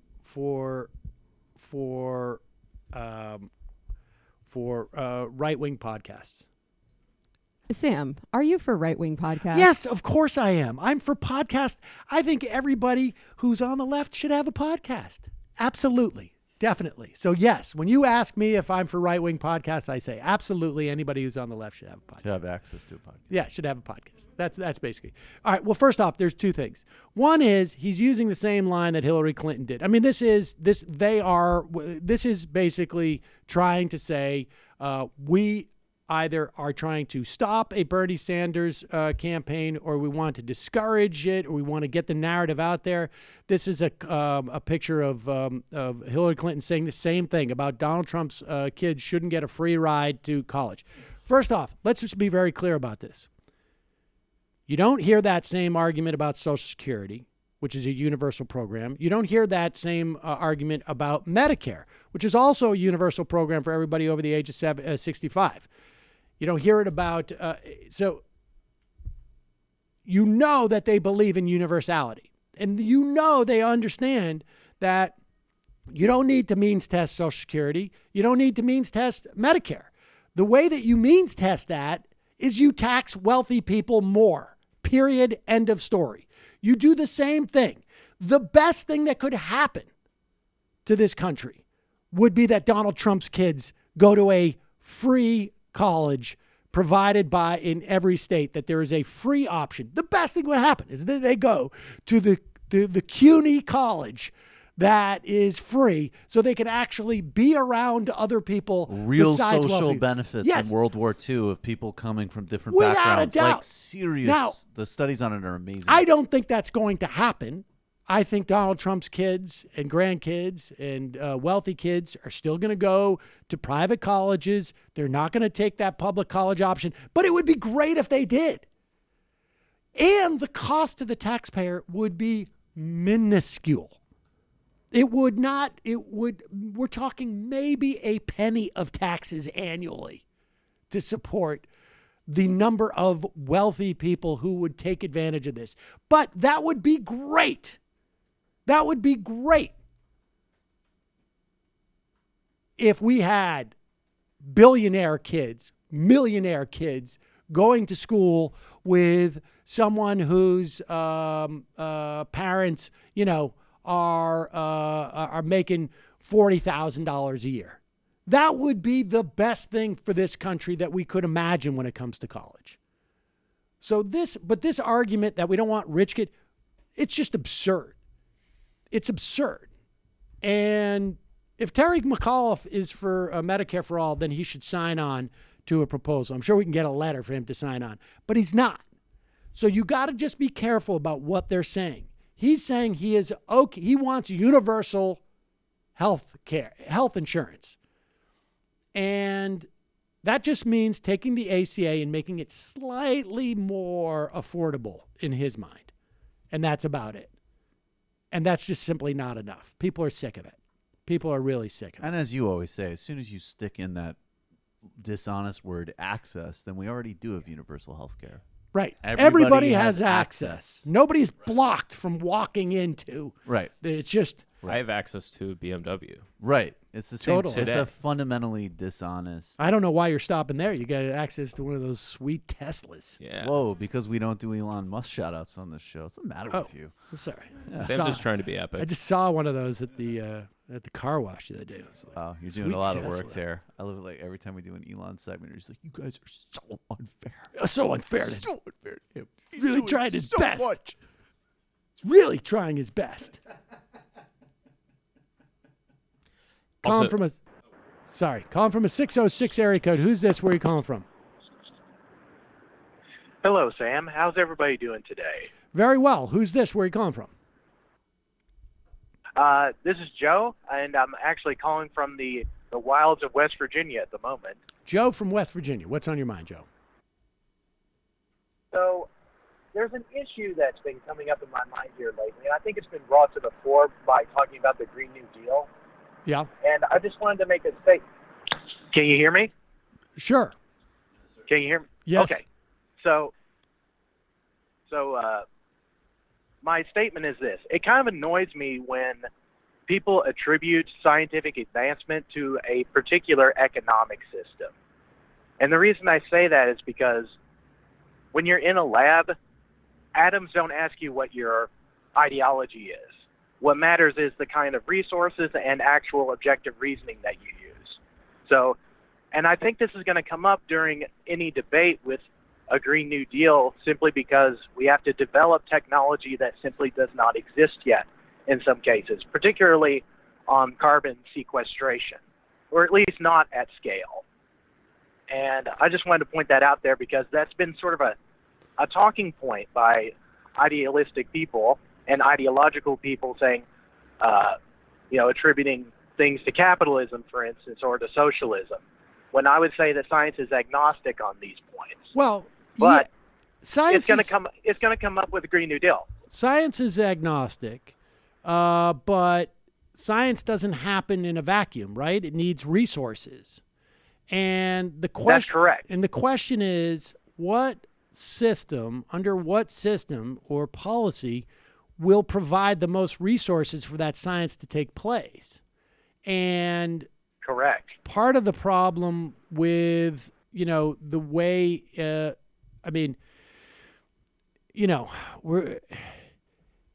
part of the problem with allowing, let's put it this way, the market to develop this stuff, or to rely on the market to develop this stuff, is that the incentives are not necessarily aligned for that stuff to be developed and deployed as quickly as it would be if it was a political decision and the government funded it.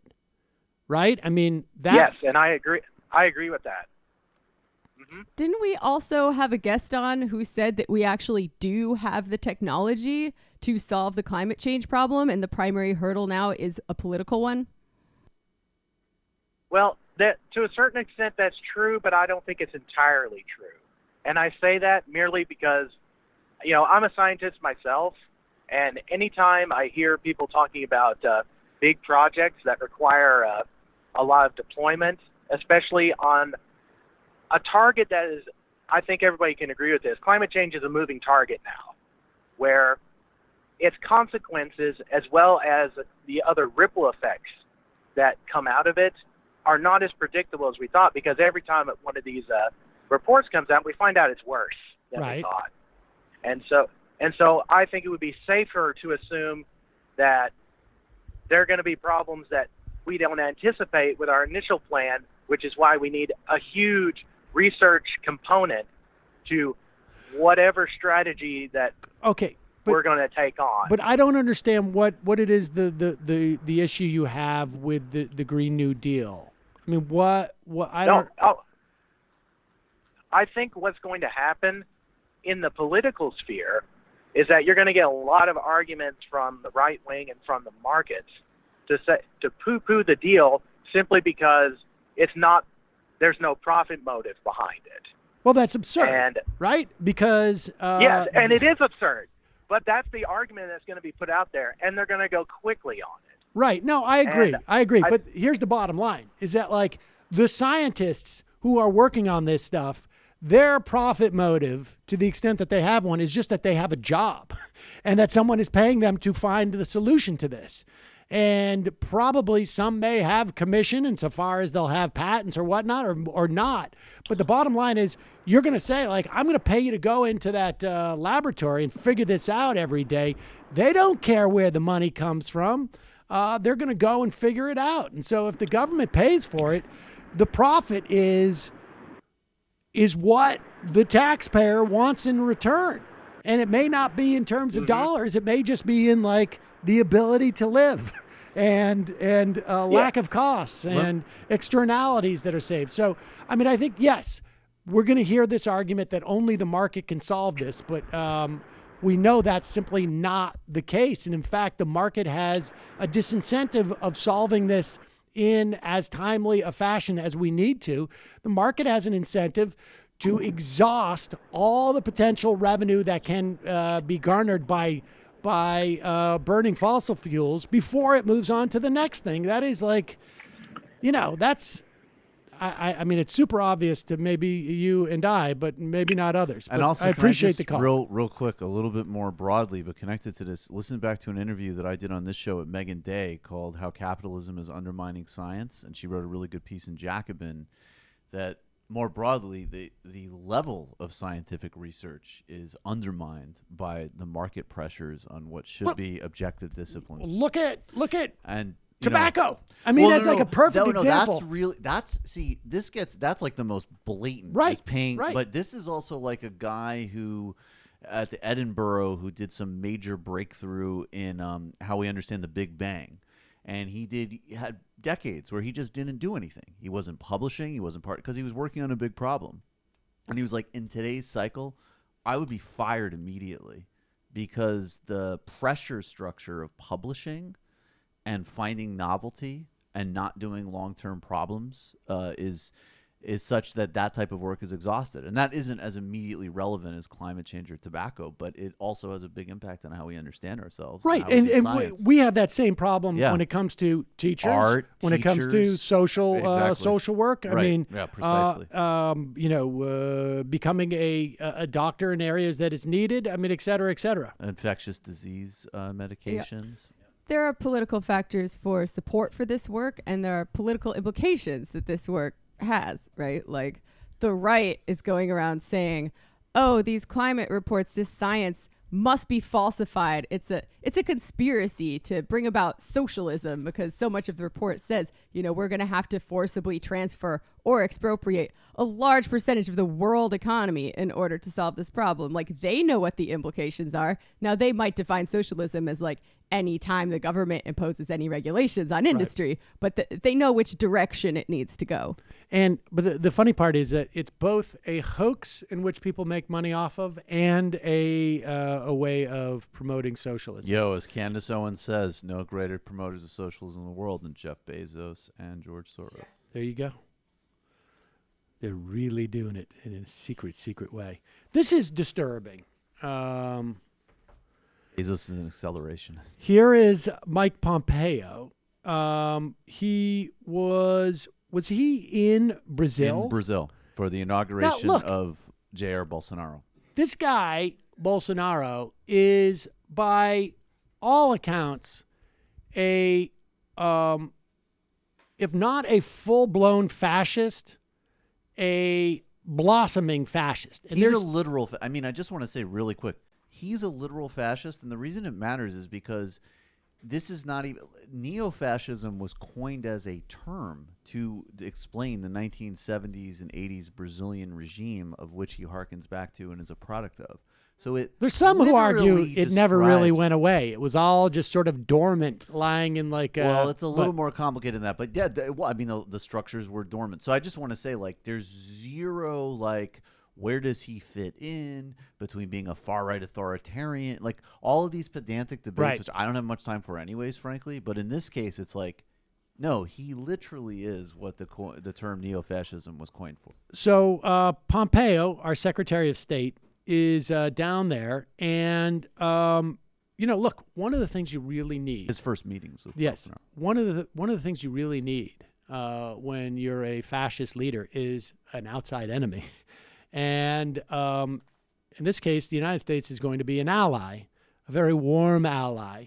And I think, Michael, you made the point that the way that the elite in Brazil rallied around Bolsonaro would unlikely to happen with really any other president is sitting in the United States, because Donald Trump made it perfectly clear that he was perfectly comfortable with Bolsonaro, and in a way that it's very hard to imagine other presidents, regardless of their politics, for the most part. I mean, we'll see what Tom Cotton does, President Cotton, but to be as accepting.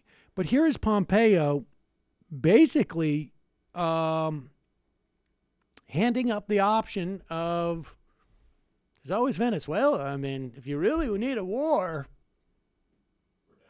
Here we go.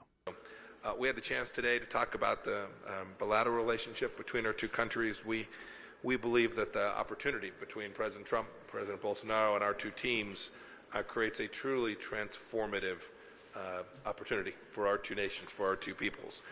And we in the United States are committed to working alongside of you to do that in lots of areas, certainly in economic areas, making sure that our two countries' businesses have great opportunities, but also deeper collaboration on the security front as well. The U.S.-Brazil Permanent Forum launched last year provides a great foundation to further enhance these opportunities.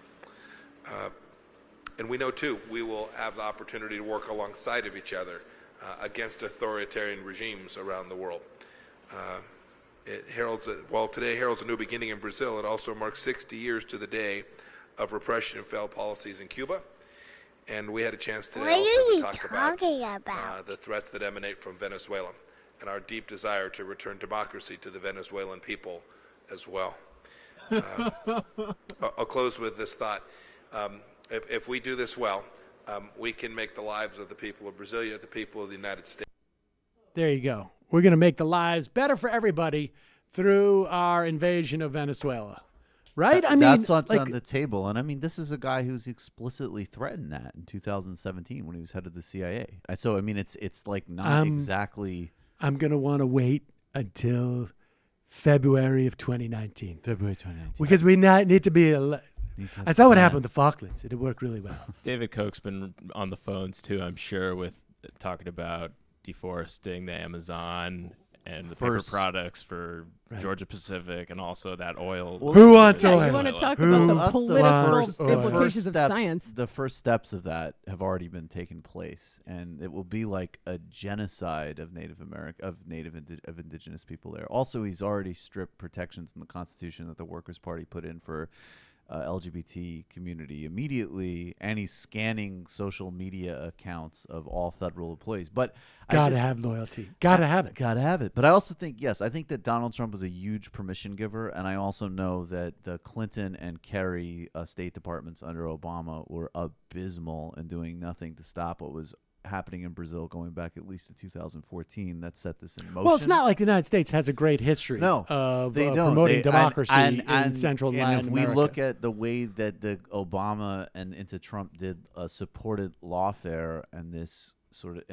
this quote unquote anti-corruption politics, which has only been used to target pink tide leaders, it's going to be a serious mark on their legacy. And it's already, I mean, but just the notion that you could even frame it's as a restoration of democracy reminds me of like the big lie. Because when you read like Jean Kirkpatrick's old essay where she tried to make this fatuous distinction basically between like right-wing dictatorships that we support and left-wing dictatorships that we oppose, but it was all like there's a difference because one's authoritarian and one's totalitarian, all this pedantic nonsense. But at least there was actually an acknowledgement that we're supporting a bunch of regimes that rape and murder nuns and throw people out of helicopters. But we have good reason to do it. But we have good reason. Bolsonaro is a Democrat when a third of his cabinet's military leaders, and they are promising to summarily execute people on the street. I mean, it's the level of just base dishonesty is kind of awe-inspiring, but not surprising. Yeah, it also kind of scares me because it reminds me of one definition of fascism that I've heard floated, which is when an imperial power that is falling brings its horrible imperialist tactics into the core. And if we think that the political class would not do that in the United States when push comes to shove, like, I don't know what to tell you. It's frightening. Let's go to the phones. Calling from a 610 area code. Who's this? Where are you calling from? Hey, Sam. Mike from PA. How are you? Mike from PA. Your ears must have been ringing because we were just talking about you. Oh, yes, they were. Thank you.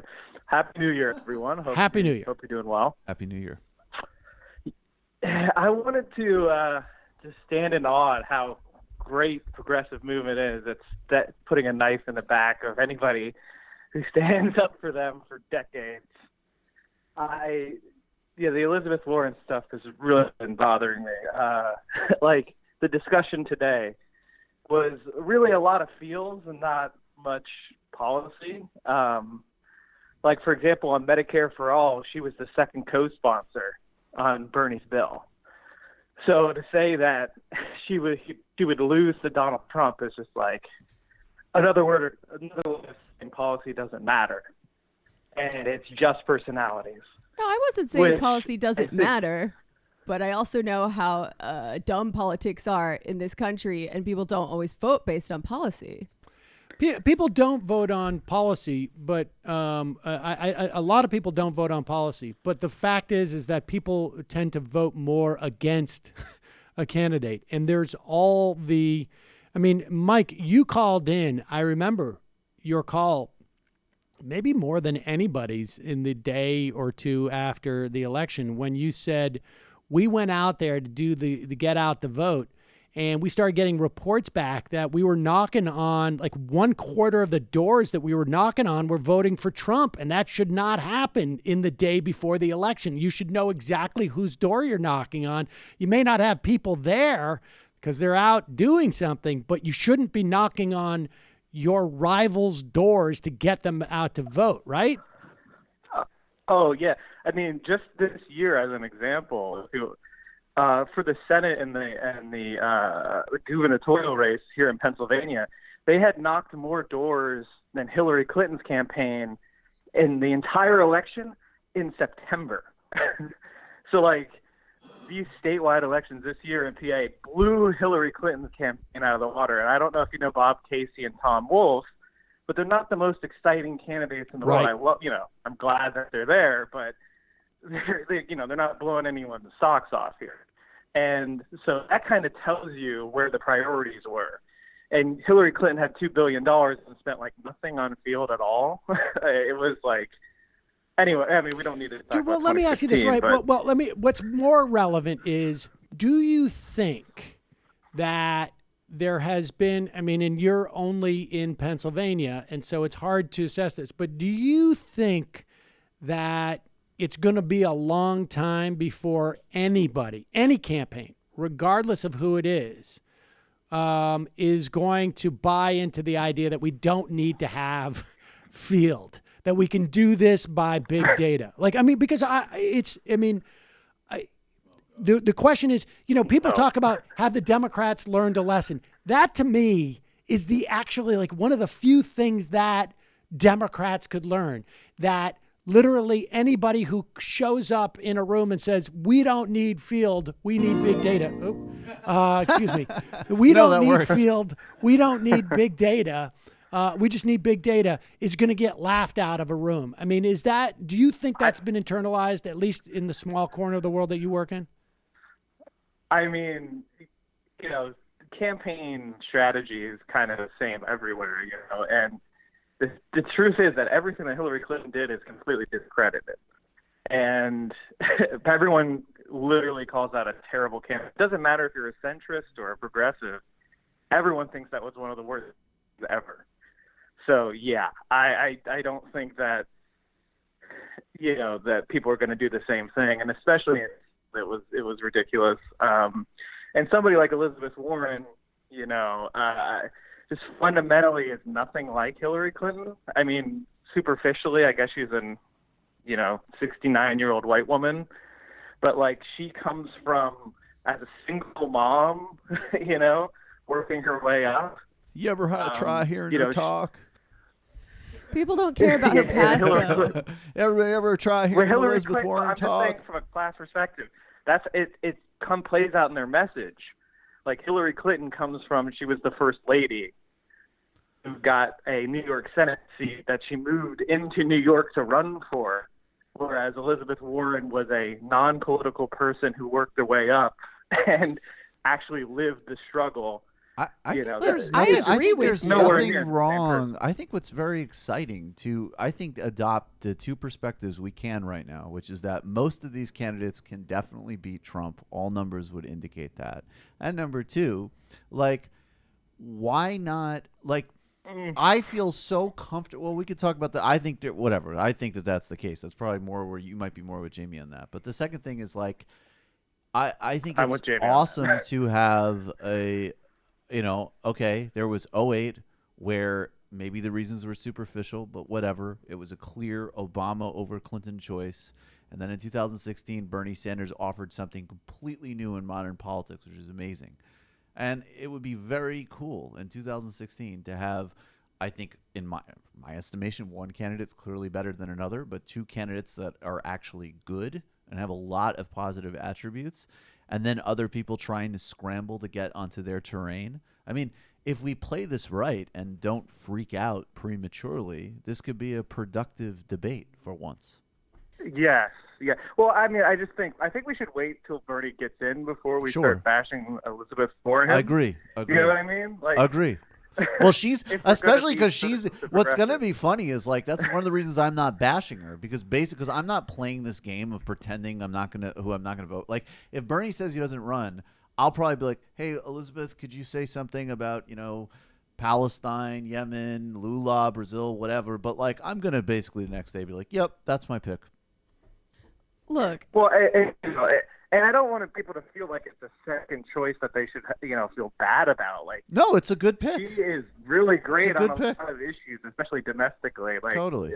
There's not a lot of compromise happening. There's a lot of good stuff that could fundamentally change America, like her wanting to require 40% of all board members be elected by the workers on every corporate board in America. That is a radical position.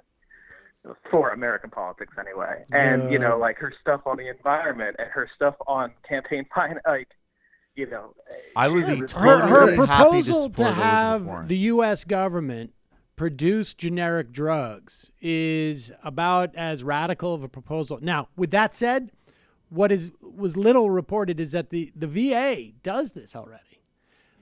When there are shortages, they will actually produce drugs. So you could actually expand that program to the civilian world, which, there's a lot like that dynamic to take things from the VA and just say, we're doing this already. We just got to scale it. I mean, I agree with you. I mean, I think that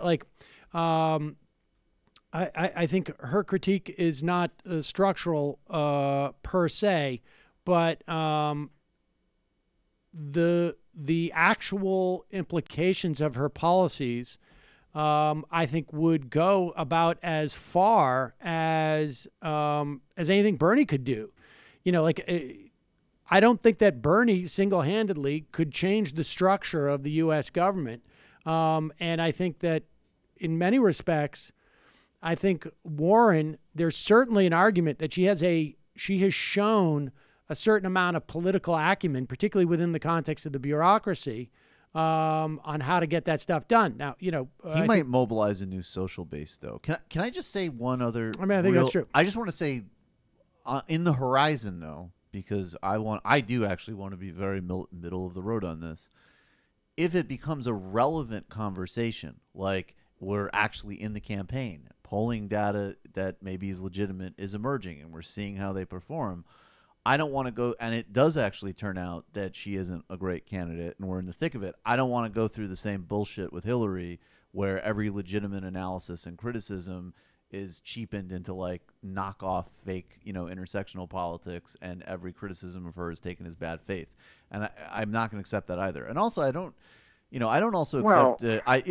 No. I mean, that's because that I see some people setting that. I see people setting one argument in play that she's awful and trash, which is ridiculous. There's a lot of amazing things about her record, and she's great in many ways. And then I see other people setting up the same sort of dynamic of like, oh, well, any criticism of her is, misogyny. And I think that's also ludicrous. Like, let's have a really coherent and honestly, like, why not? If they're both in, there's no reason it could not be an actually very elevated, smart campaign between two different people with two distinct but overlapping ideologies, both in significantly the right direction. Well, if they're both in, obviously Bernie is the choice, and that's that. At least for my politics. Yeah, I right? agree. But until that happens, why don't we? I agree. I hate when people say "hold your fire," but I agree. Can we not? With you, I'm with you. Attack the progressive. That's How about ridiculous. not only hold your fire, but remind everybody of all the great things she's done and why people like it. Like, I'm not talking about like. I'm not talking about the DNA thing. I want to talk about her record on banks and Medicare for all and all of that, and why we're so excited for her to be in the Senate. Look. Well, and the DNA thing is a great example. Like, that is the whole DNA Pocahontas stuff is a right-wing talking point. Exactly. That they've been setting up from Right. the beginning because they're Right. trying to undermine her success story. Yep. As a single mom who became Totally. one of the most sought-after law professors in America, and who transformed and who basically built Consumer Financial Protection Bureau with her bare hands. Yep. Definitely. And like, that's why they're doing it. And so when you repeat like, oh, well, she didn't play it perfectly, therefore I've got questions, what you're really doing is amplifying a message that was bought and paid for by the right. You got to be smarter than that. And was it a mistake? Like, maybe She did play it poorly. I mean, this is the paradox. This is the paradox I'm talking about, though. She objectively played that poorly. And I'm not going to use that to try to smear or undermine her candidacy. But, like, we can't also not acknowledge reality there on that specific one. I think the better path is just not talk about it, frankly. Yeah, and I don't want you to think that I'm attacking her. I think she's a pretty good progressive. I'm just saying there's a reason that the right does this, and it's because it's effective. It's been effective in the past. And, like, just because, like, and I know that she has a really cool populist life story doesn't mean that the low information swing voters who vote based on people's vibe are going to get that. But like George W. Bush came off folksy, and he was like a shitty fail son who went to Yale. Yeah, he also lost the popular vote. Go ahead. And that doesn't matter. Well, no, it does matter. When we talk about electability, he won because there was a Supreme Court that awarded him the presidency. Yeah, now we have a worse Supreme Court, and voter suppression is also getting worse. I agree. But my point is that this notion of the low information swing voter, I don't think they're that significant in this conversation. I mean, I agree. I think like what all we the just people saw, who don't normally vote is like way more Mike, people. Give me a sense of who you think can't win. When we talk about who do you think can win the Democratic primary but can't win a general election? I'm asking Mike. I mean, like, geez. I don't want to get myself in trouble here, but because who knows, I might have to work for it. But let me just say that, like, I am just not a fan of the Gen Xers. I think they will all lose. Like, they don't have a coherent. Kirsten Gillibrand is probably my least favorite. She is a former big tobacco lawyer wife of a hedge fund manager, voted against the Obama stimulus package, was a blue dog Democrat, and now is on every progressive legislation and is a blatant political opportunist with no legitimacy or like authenticity to her views at all. And I just think Trump would eat her alive. I think she would lose. Someone like Booker, same story. The Wall Street, the pharmaceutical money, clearly they're uncomfortable with the positions that they find themselves in. Right. And they're doing it because they can read the polls. I do think they could win a primary, maybe, but I think they could lose to Trump. I was always bullish on Trump. I was, I think my first call to the show, I said Trump might win the whole damn thing.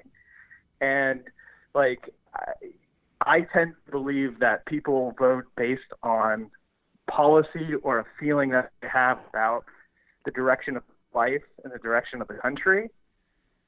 And unless you have something coherent, like listen to that Joe Donnelly, now you know exactly why he lost. Right. He can't tell you a goddamn thing. People want to know that we're working with the insurance company is what? Right. Well, it's really surprising that people did not vote for the guy. I wanted to say, I mean, I think you're, I think Biden for a certain type of people crosses, even though I don't think he, but I don't care about getting into that debate. But my only point being is I think that's purely on a vibe, certain type of charisma threshold, and his policy is worse than any of the Gen X people that we don't like. But I think anyways, I think you could definitely be right about it. But I think on the other hand, there's a lot of structural reasons that Trump is in trouble. Can we also say that? And I really don't want to play this game, but I just will say, anybody that keeps saying that Bernie is just like another old white guy, first of all, it's lame and tired attack. And secondly, I'm going to start calling it anti-Semitic. Yeah. 100%. You can play at that game. Anybody could do that. Well, but actually, kind of it's not nothing that he would be the first. I mean, that's not nothing. I don't think so. Shut up, white man. All right, shit. That's my kryptonite. I just don't think Joe Biden can win a primary. I agree with you. I agree. I agree with you. That's why I prefaced it with win a primary. Democrats care more about the Me Too stuff than the general population by a lot. But I will say that I think Beto is. He wrote the worst bill. Yeah, the crime bill alone, Iraq. What I would love to see, just for my own personal wish fulfillment, would be Elizabeth Warren slaying him on stage for authoring the bankruptcy bill that got her into politics. Yep. I would love to watch that. Yep. I see some upsides and downsides. One of the reasons I like Elizabeth Warren is she actually openly talked about how she lost faith in Hillary Clinton when she became a senator. Right. Over the bankruptcy bill. Was against that bankruptcy bill. Yeah, it was over that bankruptcy bill. And how hard Elizabeth Warren fought the Obama administration over things like Tim Geithner, stuff that people forget. It's gone down the memory hole. How she basically was stopping Larry Summers from becoming in charge of the Federal Reserve. Like a lot of these things that are way down in the weeds. Where Weissman, she really who was that guy that she stopped also? God, I can't remember his name. I don't remember. I just know that any account that you read, like Noam Schreiber, or any account of the financial crisis, or even any contemporaneous reporting of the Obama administration, it's always like there's a huge amount of momentum to appoint somebody from a city or some other awful person to some financial or regulatory role, and it's always like the only thing that's been delaying this is Elizabeth Warren, who's pissing everybody off. Yep. Right. All right. Appreciate the call, Mike. Right. I have more thoughts on this, but I feel like we're going to be talking about it for a while. So yes. No, this is the last we're save talking them. about it. I'm certainly, at least on my days, if you call with this topic, you're getting straight. Here's the problem. Here's the problem that any Democrat is going to have in beating Donald Trump, and that, of course, is because Donald Trump is punk rock, or so Candace Owens from the Talking Points USA. What is it? Turning Point USA. Foster Freeze. And Foster Freeze and Charlie Kirk. She was on Fox News explaining, and I'll tell you something, if you do what I do long enough, you will hear this talking point apparently comes up every 10 years. 10 years ago, I think it was, maybe it was 12 now, the conservatives were the punk rock. Oh, really? This Back is an when, old one? yes, the free market Fonzie was telling us that dude from Reason. Yeah, from Reason, who wears the leather coat. 10 years ago, conservatism was the punk rock. This is what reactionary. This is what when Corey Robin talks about the reactionary mind, it is the idea that conservatives keep pitching this sort of like new edgy idea that we should maintain the exact same power structure that we've always had. And they're the only ones bold enough to say it. And, you know, we can pull up a poll here. Trump's popularity among young people, 69% of people aged 15 to 26 disapprove of President Trump's performance as a president. Candace, I'll go back to you. Wait a minute. Isn't the economy doing great now, or... Well, first and foremost, we don't pay attention too much to the polls. I mean, they told us that Hillary was going to win, and they were 80% sure, and she's not sitting in the Oval Office, last I checked. But look, I think that this president in particular is going to appeal a lot more to the youth generation because something about him feels very punk rock and rebellious. He's a rebellious president. He's rebelling against the establishment. He's rebelling against the mainstream media. And it's something that we identify with. When you're younger, you're sort of in a more rebellious phase, and it's something that this country needs to rebel against these socialist principles that are being taught on the left. All right. Yeah. Like all the young people hated the Clash. Right. They just fucking hated it.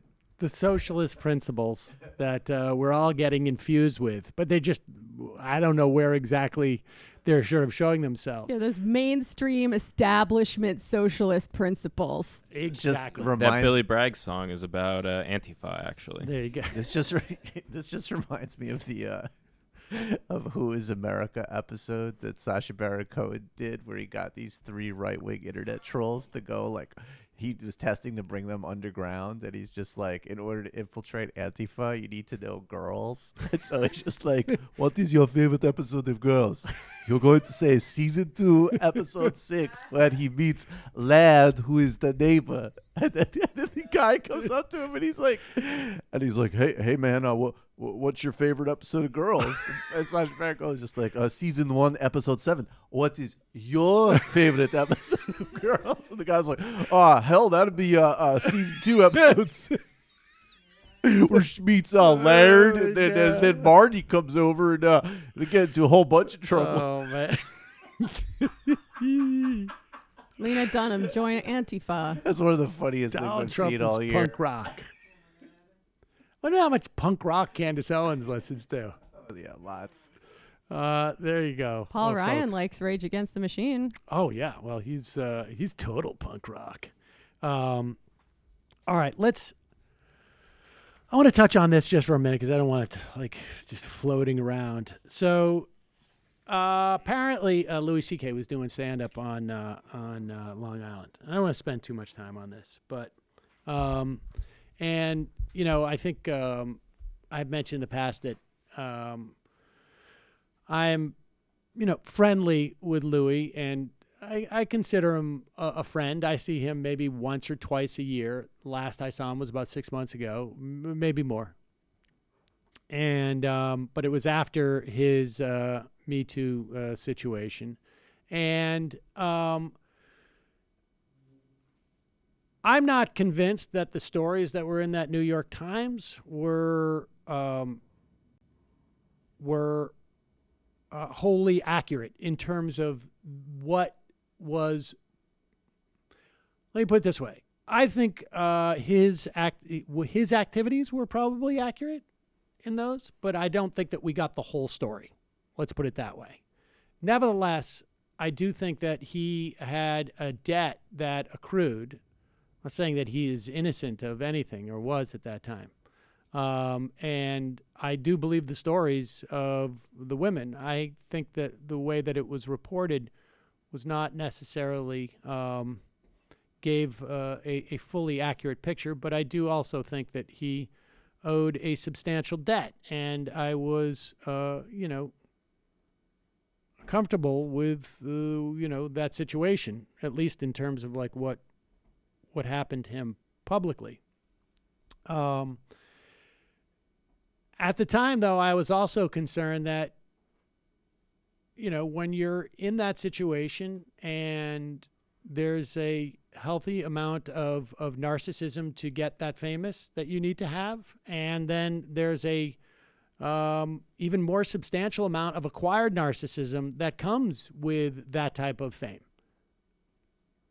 It is, I mean, I think it is actually a recognized affliction, acquired narcissism. And part of that, part of what, how narcissism reacts to being held to account for doing things wrong is to immediately feel aggrieved. And my concern at the time was that aggrievement was going to play out in a certain way. There's certainly a market for aggrievement, for people who don't like the fact that other people are gaining a certain amount of respect or prestige, that in some ways it feels uncomfortable to those people who have had the power or the comfortability before then. I mean, we've talked about this, right? And so it makes this clip from some leaked audio of a performance. I don't know, leak is the right word, but somebody recorded his performance and then put it out on YouTube. The full performance is out there, and I haven't listened, to be honest with it, with the whole thing, although I've talked to some people who have and said that there's other problematic aspects. But this one I found particularly problematic because, A, it's problematic in two different ways. One, politically, and I think it'll be obvious why politically, but this is garbage stand-up. Put aside the political implications of it. And some people find, you know, some different things distasteful, like, you know, the stuff at the end, he talks about the Parkland kids. And I am less bothered by that because, A, at least people weren't making those jokes 20 years ago. But the first half of this, when he's talking about trans people, I'm quite convinced that if I was to had the opportunity to comb through Rush Limbaugh over the past 20 years, he had done this almost identical joke, or at the very least this structure, and with the same sort of fey voice that that Rush Limbaugh does when he talks about people who are concerned about things. Is it even a joke?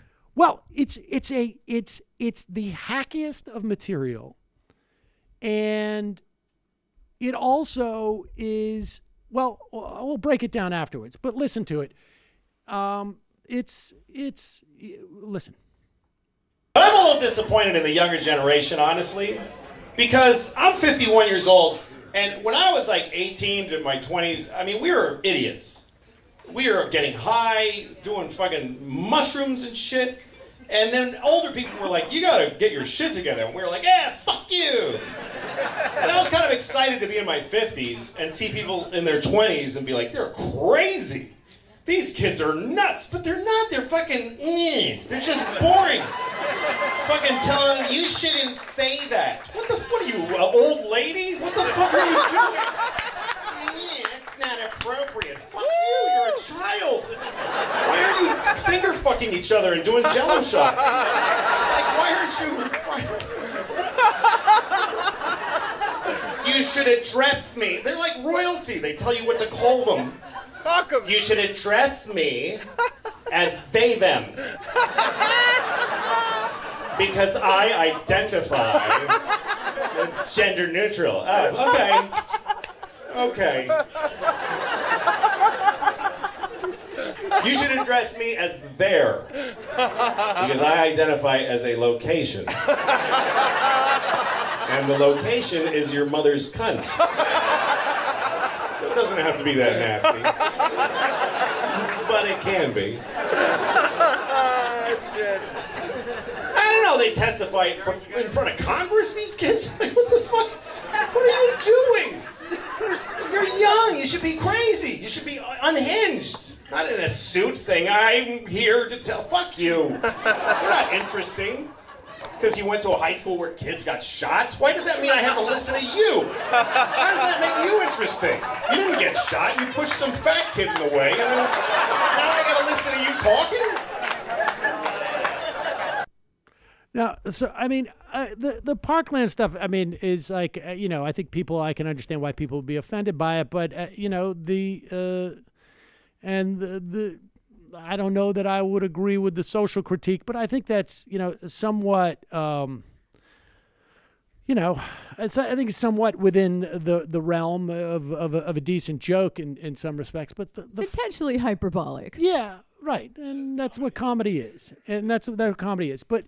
The trans stuff, I think, is sort of problematic. First off, the whole structure of the joke is when I was a kid, 50-year-olds would look at us and go like, "You're messed up. What are your whole set of priorities are completely wrong," and that's exactly what his bit is. He does exactly It's basically the same saying thing, like, yeah. "I'm old. I don't understand what you're doing. That's what's You're misspending your youth. Wait a second. I'm old and I don't get what you're doing." Well, it is. I mean, that's what he's saying. I've right? always been one of the things I've always loved about Louis. I do think there's a lot of self-awareness in most of his material, and that was setting aside everything else. That was astounding to say, I don't get to do what I do now. Like he literally just said, I don't get to have that experience that I'm having now as a 50-year-old. Right. He's completely that was so weird. like unaware that he's behaving in that exact way. Exactly, man. And then on top of it, it's like to go and pick on like the people who are marginalized by society, and then you hear that guy in the audience go, "Yeah, fuck him." Like it is, and to sort of use this like you're worried about the wrong set of things. That is literally the voice that Rush Limbaugh will drop into when he is talking about such things, and it's a shame because it's crappy comedy. It's hacky, but it's also like you really using. And this is what we were talking about with Candace Owens claiming that Donald Trump is punk rock, and the idea that this is has like some type of punk rock spirit to it. It doesn't. When you portray yourself as being a rebel by going after people who are already losing in society, who are victims of an existing power structure that has been in place forever, you're not being a rebel.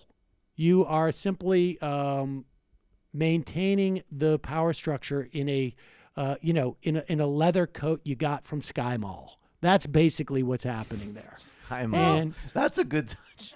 You should go over and hang out with them and help them punch it up. And I'm serious. Well, I mean, it's really unfortunate because it's it's unfortunate, and it doesn't sound like he spent a lot of time thinking about the implications of. It doesn't sound like he spent a lot of time about thinking about where he fits in the culture. It sounds like he's thought a lot of time thinking about. Poor me. I'm all alone in the White House. That's basically what it sounds like a little bit.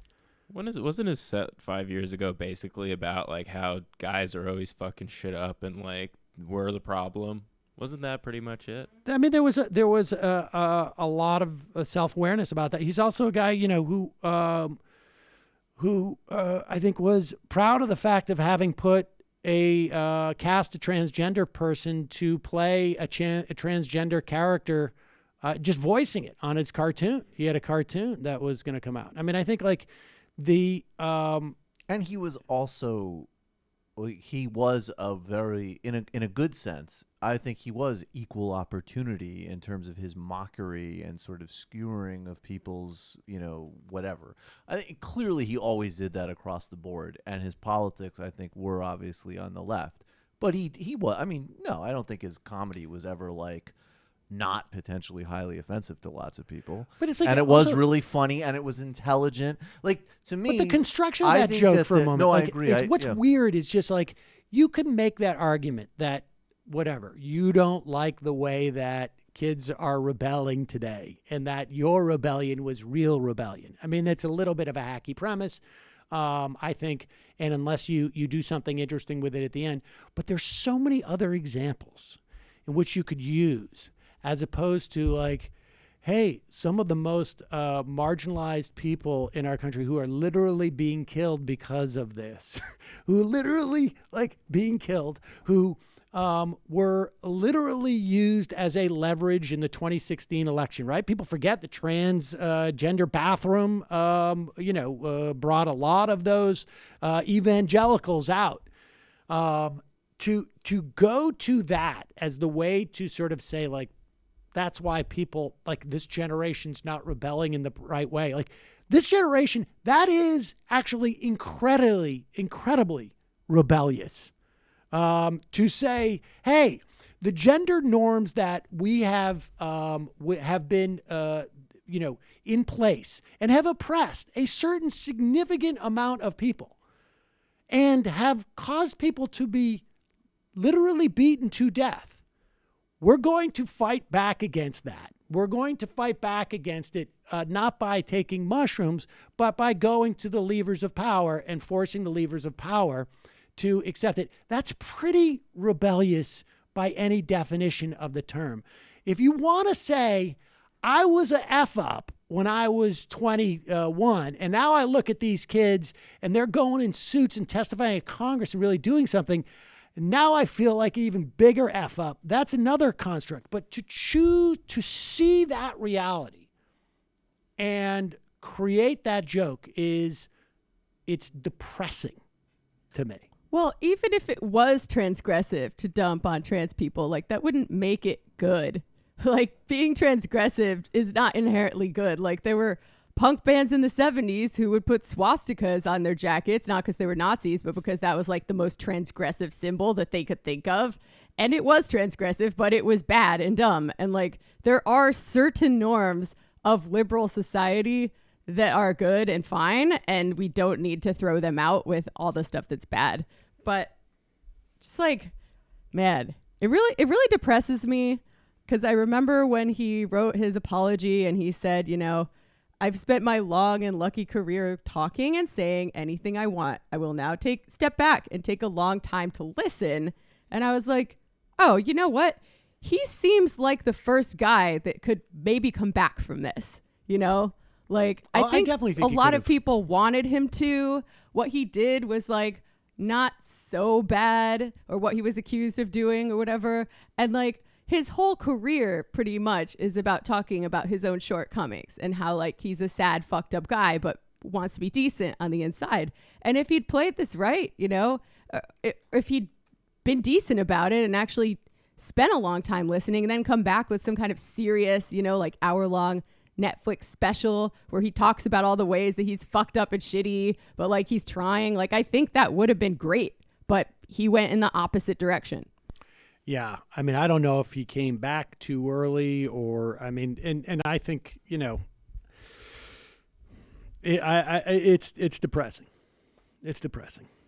But, I think he's still going to have, I mean, if he pursues this line, I think he'll still have he'll be doing whatever the alt Patreon that Peterson and Rubin come up with, and he'll be making, he'll be able to have a career. You'll be able to go see him perform, but I don't know that he'll be able to be in a position to sort of like do some of the art that he had done before. And I think that's a loss.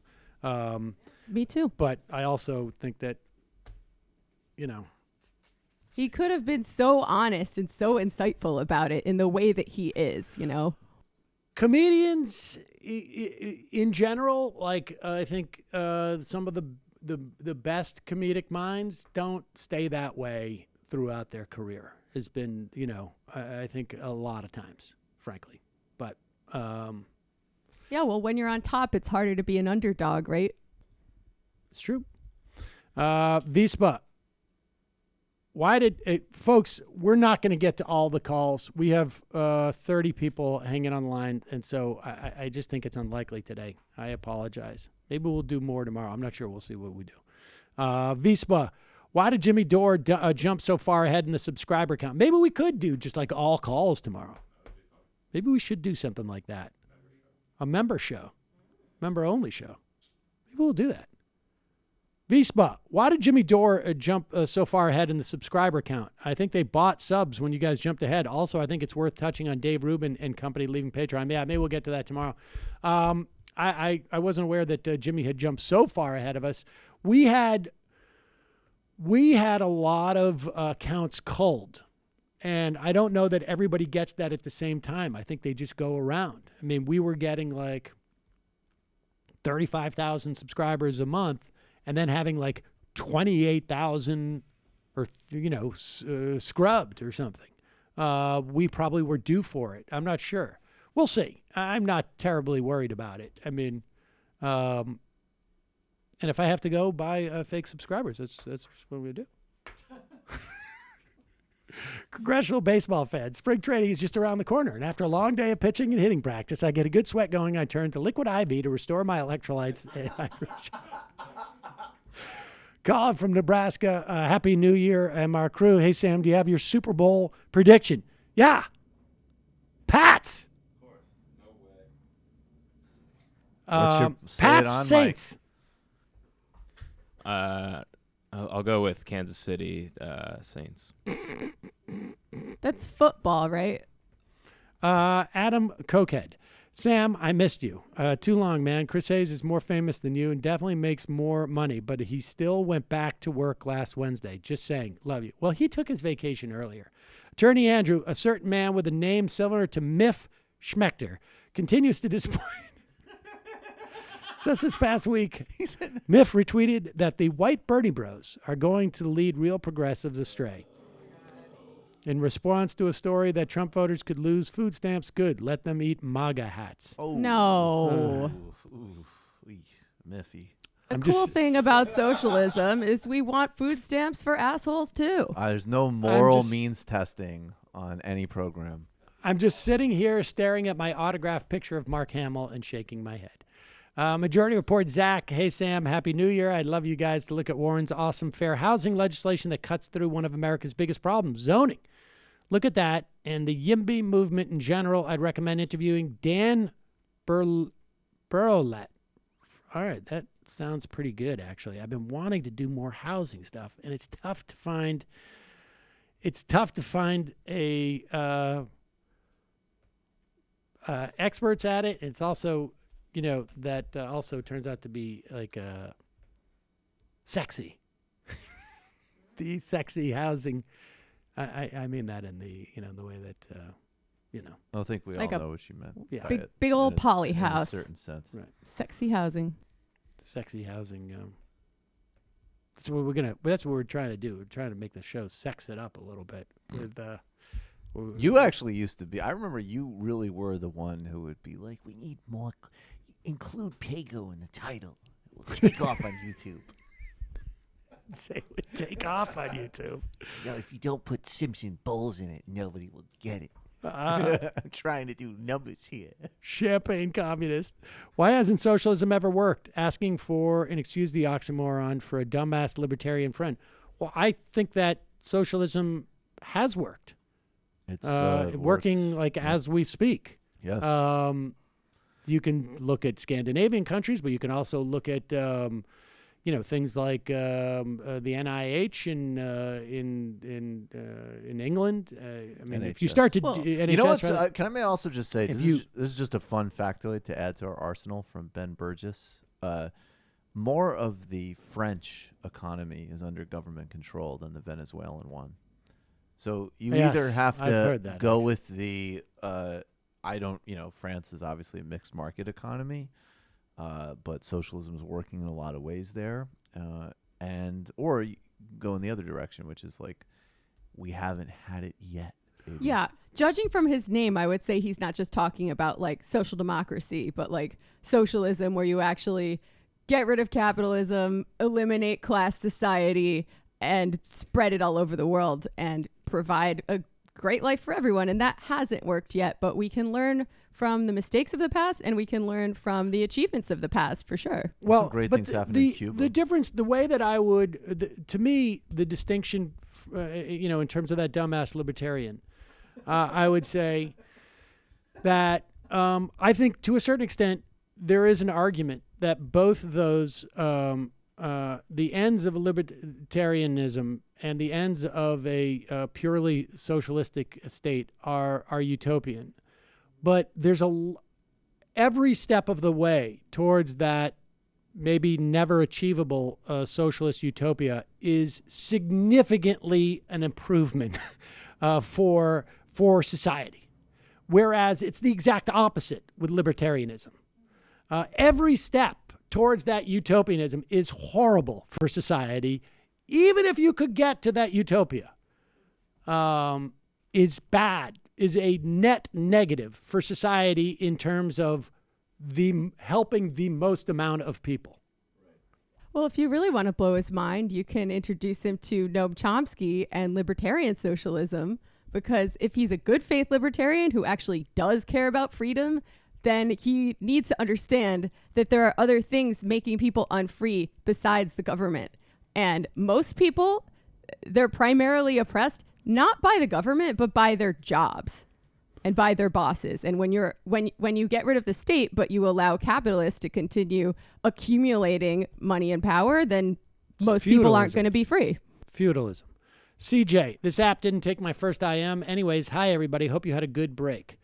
Satfuron. Hi, I'm from Washington State. Back in 2016, superdelegates in my state completely backed Hillary Clinton instead of Bernie Sanders when the popular vote in the state went nearly 80% to the Vermont senator. As one of the states who enforce faithless electoral laws in the Electoral College, do you think it would be smart for state lawmakers in Washington State to pursue similar regulations for superdelegates, still tying the votes of senators and legislatures to the governor in primaries to their respective parties' vote tally?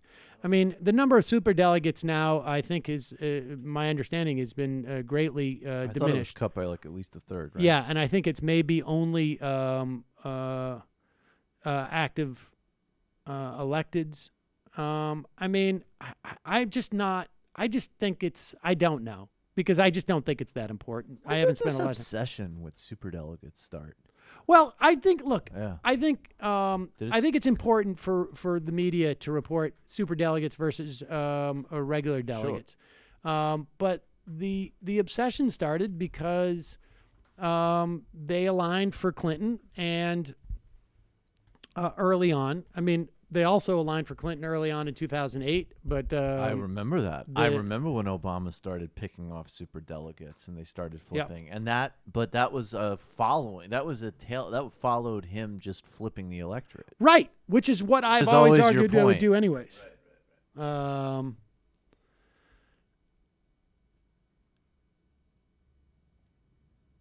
Okay, Frankie B. Hey, Sam, Happy New Year to you and the crew. Because you guys have already done the head first into the 2020 campaign, I've decided to up my Patreon to the max level. I can only imagine trying to keep track of the upcoming election. Everything else is going to be a real task. Thank you for everything you guys do and sending you good vibes your way for the next 2 years. Frankie B., thank you so much. Appreciate that. Apathy Steamroller. What do you have against Bernie, Sam? Josh from Chicago. I'm Bernie 2020 myself and 100% certain he's running. That being said, if he doesn't run, Warren will be a strong candidate. Every Sanders supporter should get behind her. Both are essentially New Deal Democrats. Maybe Bernie is a social Democrat. However, as far as domestic policy, neither will be one or the other will be dramatically different. The difference is in the foreign policy department. I think that's probably true to a certain extent. Yeah, in foreign terms policy of domestic matters, policy, guys. they really aren't that different. But I also think there's something to be said for the kind of opening that Sanders creates to talk about class politics and empower people to ask for more. Gay sex, best sex. Have you listened to the Louis skit? It's teetering on cringy best parts. The only thing I can really had an issue with is his reaction to political correctness, and I don't think he learned that much at all. Yeah, well, that's what we end up saying. Farut Milky Way. Far out Milky Way. Do you think reinstating earmarks would build a broad enough coalition of moderates to help pass major progressive legislation? Do you think earmarks banned by Boehner are a net positive? I think there is some value in earmarks. Yeah, I do. I'm not sure though. I need to read a little bit more into it, but I think there was some value in that, particularly in the context of wanting to pass that progressive agenda. Sam's Tinder profile. Hey girl, swipe right. New year, new Jew. Kreitz. I like your hat, Brendan. Hook 'em horns. Missed y'all so much. I listened to old Ring of Fire episodes so I could hear Sam's voice. Maui vegan. Ree Gabbard speaking to hate groups. She spoke at the Apocalyptic Christians United for Israel annual conference. Plus, she has an F grade from Progressive Punch. Yeah, I would not. I mean, look, when we get into the general election, although being in New York, I can vote for whoever the hell I want. But yeah, but Tulsi Gabbard is not your progressive friend. What? But she loves weed. This is actually a really good idea. She actually doesn't love weed. Sorry, Jimmy, reefer She's cake. clean living, though. Kentucky Fried Comrade. Sam, did you see the suggestion on Twitter that you should run in 2020 on a libertarian ticket so you can be on the 2020 libertarian primary debate stage? Dude. Wow. That is galaxy brain, man. That's the first time I've ever used that phrase unironically. That's legit galaxy brain. That's amazing. They wouldn't be able to keep you out because they're libertarians, right? Well, of course they could. God. It'd be like Sam next to like some type of like convicted murderer or something. Oh, that'd be great. Oh my God. I don't know if I can even like continue on even reading IMs after this idea is floating in my head. Yeah, you're just going to run and try to do the same thing that Adam Kokesh is trying to do in reverse. Jesus. That would be so awesome. Folks, this is my last show. I need to prepare for my campaign to run for the 2020 Libertarian nomination. Oh, my God. That's such a great idea in so many different ways. Like, I can't even. Wow. All right. Let me do a couple more IMs before I just, like, literally That was an incredible idea. Melt into a puddle on my chair. And then that sets me up nicely for the 2022 campaign against Schumer. What if I won the nomination? That would be amazing. I mean, it's not like it's You like could Bill Weld it. You know how Bill Weld basically Exactly. just, like, campaigned for Hillary the last time? Exactly. He just campaigned for the Democrat. Exactly. I love that. It was so many things happening in 2016, and maybe it's just being from Massachusetts. I don't even like Bill Weld, but just that little side story arc was another one that if Trump had not become president, would have just been another like delicious like. As Johnson gets progressively more freaked out, Bill Weld is just like, you know what? Actually, I'm going to be yeah, you should vote for Hillary Clinton.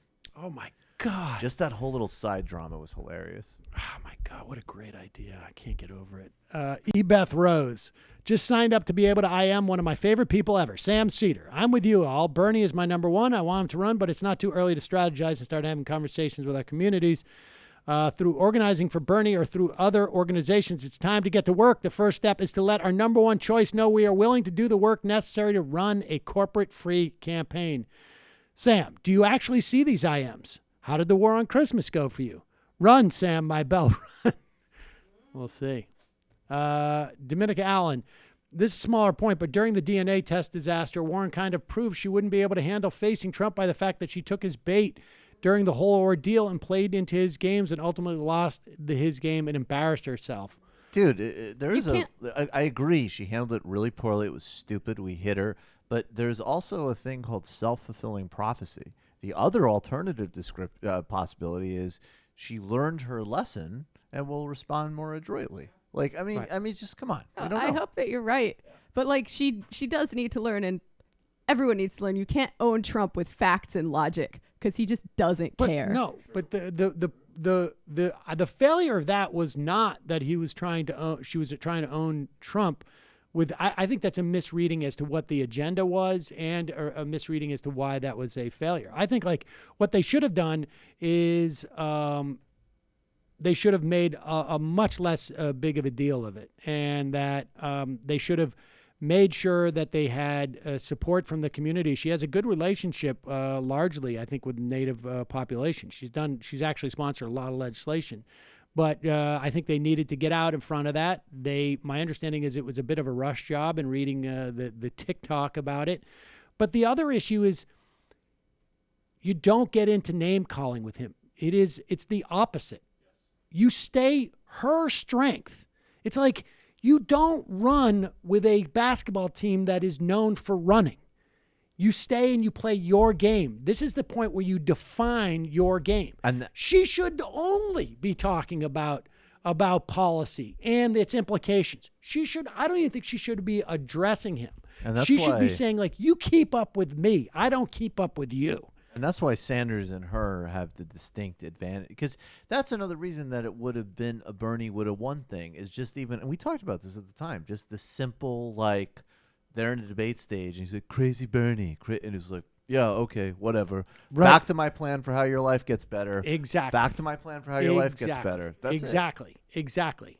And frankly, I think Clinton theoretically could have done that too. That's why I say Martin O'Malley, would have won, because I just think that I just think there was a fundamental mistake in the campaign among all the other reasons that, accounted for that tiny electoral victory. Tulsi Gabbard is extremely Islamophobic, and even though she votes in favor of LGBTQ issues, she said she still doesn't personally support the LGBTQA community and thinks it's a choice. That alone should make any queer, trans, or non-heteronormative person immediately wary of her. And, of course, her far-right ties that you mentioned. Ashta Conga, welcome back, crew. Hook 'em, Matt. Edit. Brendan, how embarrassing. Hook 'em, Brendan. He's wearing the Longhorns. That's the Texas. By the way, you think MJ, if you have to hear another progressive talk about Bernie when asked about Warren before Bernie has announced I'm going to flip the F out.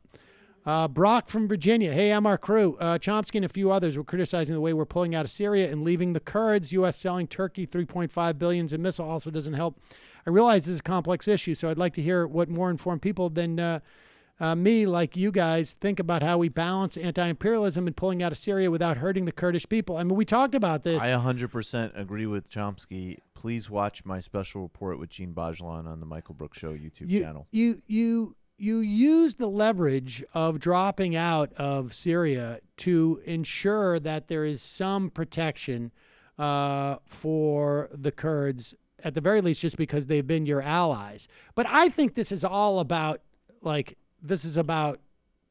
Trump basically trying to get Erdogan to lay off of MBS. And exactly, this was played from the beginning like that by Erdogan, and the whole purpose of Erdogan's play is to ethnically cleanse this area, which already happened in Afrin when the Russians pulled out. So, but Turkish imperialism is fine. Well, that's the thing. Are you really anti-imperialist, or are you just anti-U.S. imperialist? And Noam Chomsky he also makes this distinction. He's like, look, of course, U.S. imperialism is the prime issue if you're American and because it's the world's most prime superpower. But are you simply just reflexively anti-American, or are you opposed to all imperialisms? And certainly Turkish regional imperialism and just mass murder of Kurds is one of the most horrific things in the world today. And I agree with you as allies. It also happens to be a distinctly interesting and successful political experiment. Yes.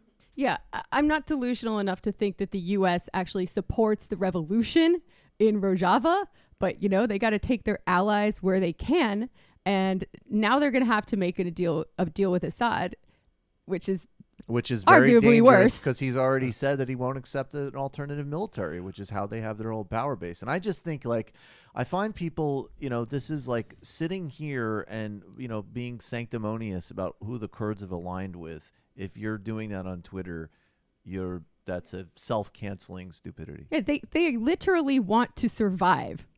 They're going to be killed by Erdogan and possibly ISIS. Right. All right, callers, we're not going to get to the phones. I promise you we'll do something special for callers tomorrow or something. We'll figure it out. I got 5 more IMs here. Dave Fear, wow, I wish the 906 caller gave a city. I thought I was the only liberal in the Upper Peninsula of Michigan. It's red here. Our city is literally trying to pass ordinances against pot. Right now, you can't open up a dispensary, and they're trying to pass to be able to write tickets for smoking. It's unreal. Gregory from Oklahoma. Hey, y'all, I hope you get to my call. I want to talk to you guys. 405 number. I'm sorry, Gregory. We're going to do it tomorrow. Right about now, I just want to make sure you got the portrait I did of Michael Brooks. I'm thinking about doing one of you next week. Did you get one? No. I'll look. And Buonara, I think the idea that Elizabeth Warren is as unlikable as I found Hillary is nuts. Every politician engages in spin. With Warren, I feel like she's basically articulating her actual ideas. With Clinton, I thought it was rarely anything but spin, except for when she was attacking the left, which truly did represent her values. Schloop, I'm not bashing anyone, but Joe Biden sucks. Glennie, Jamie is right. For all her strengths, Warren has no charisma. Warren doesn't have the right vibe. When she speaks, she sounds like when a business owner tries to do their own radio ad. And the final I am of the day.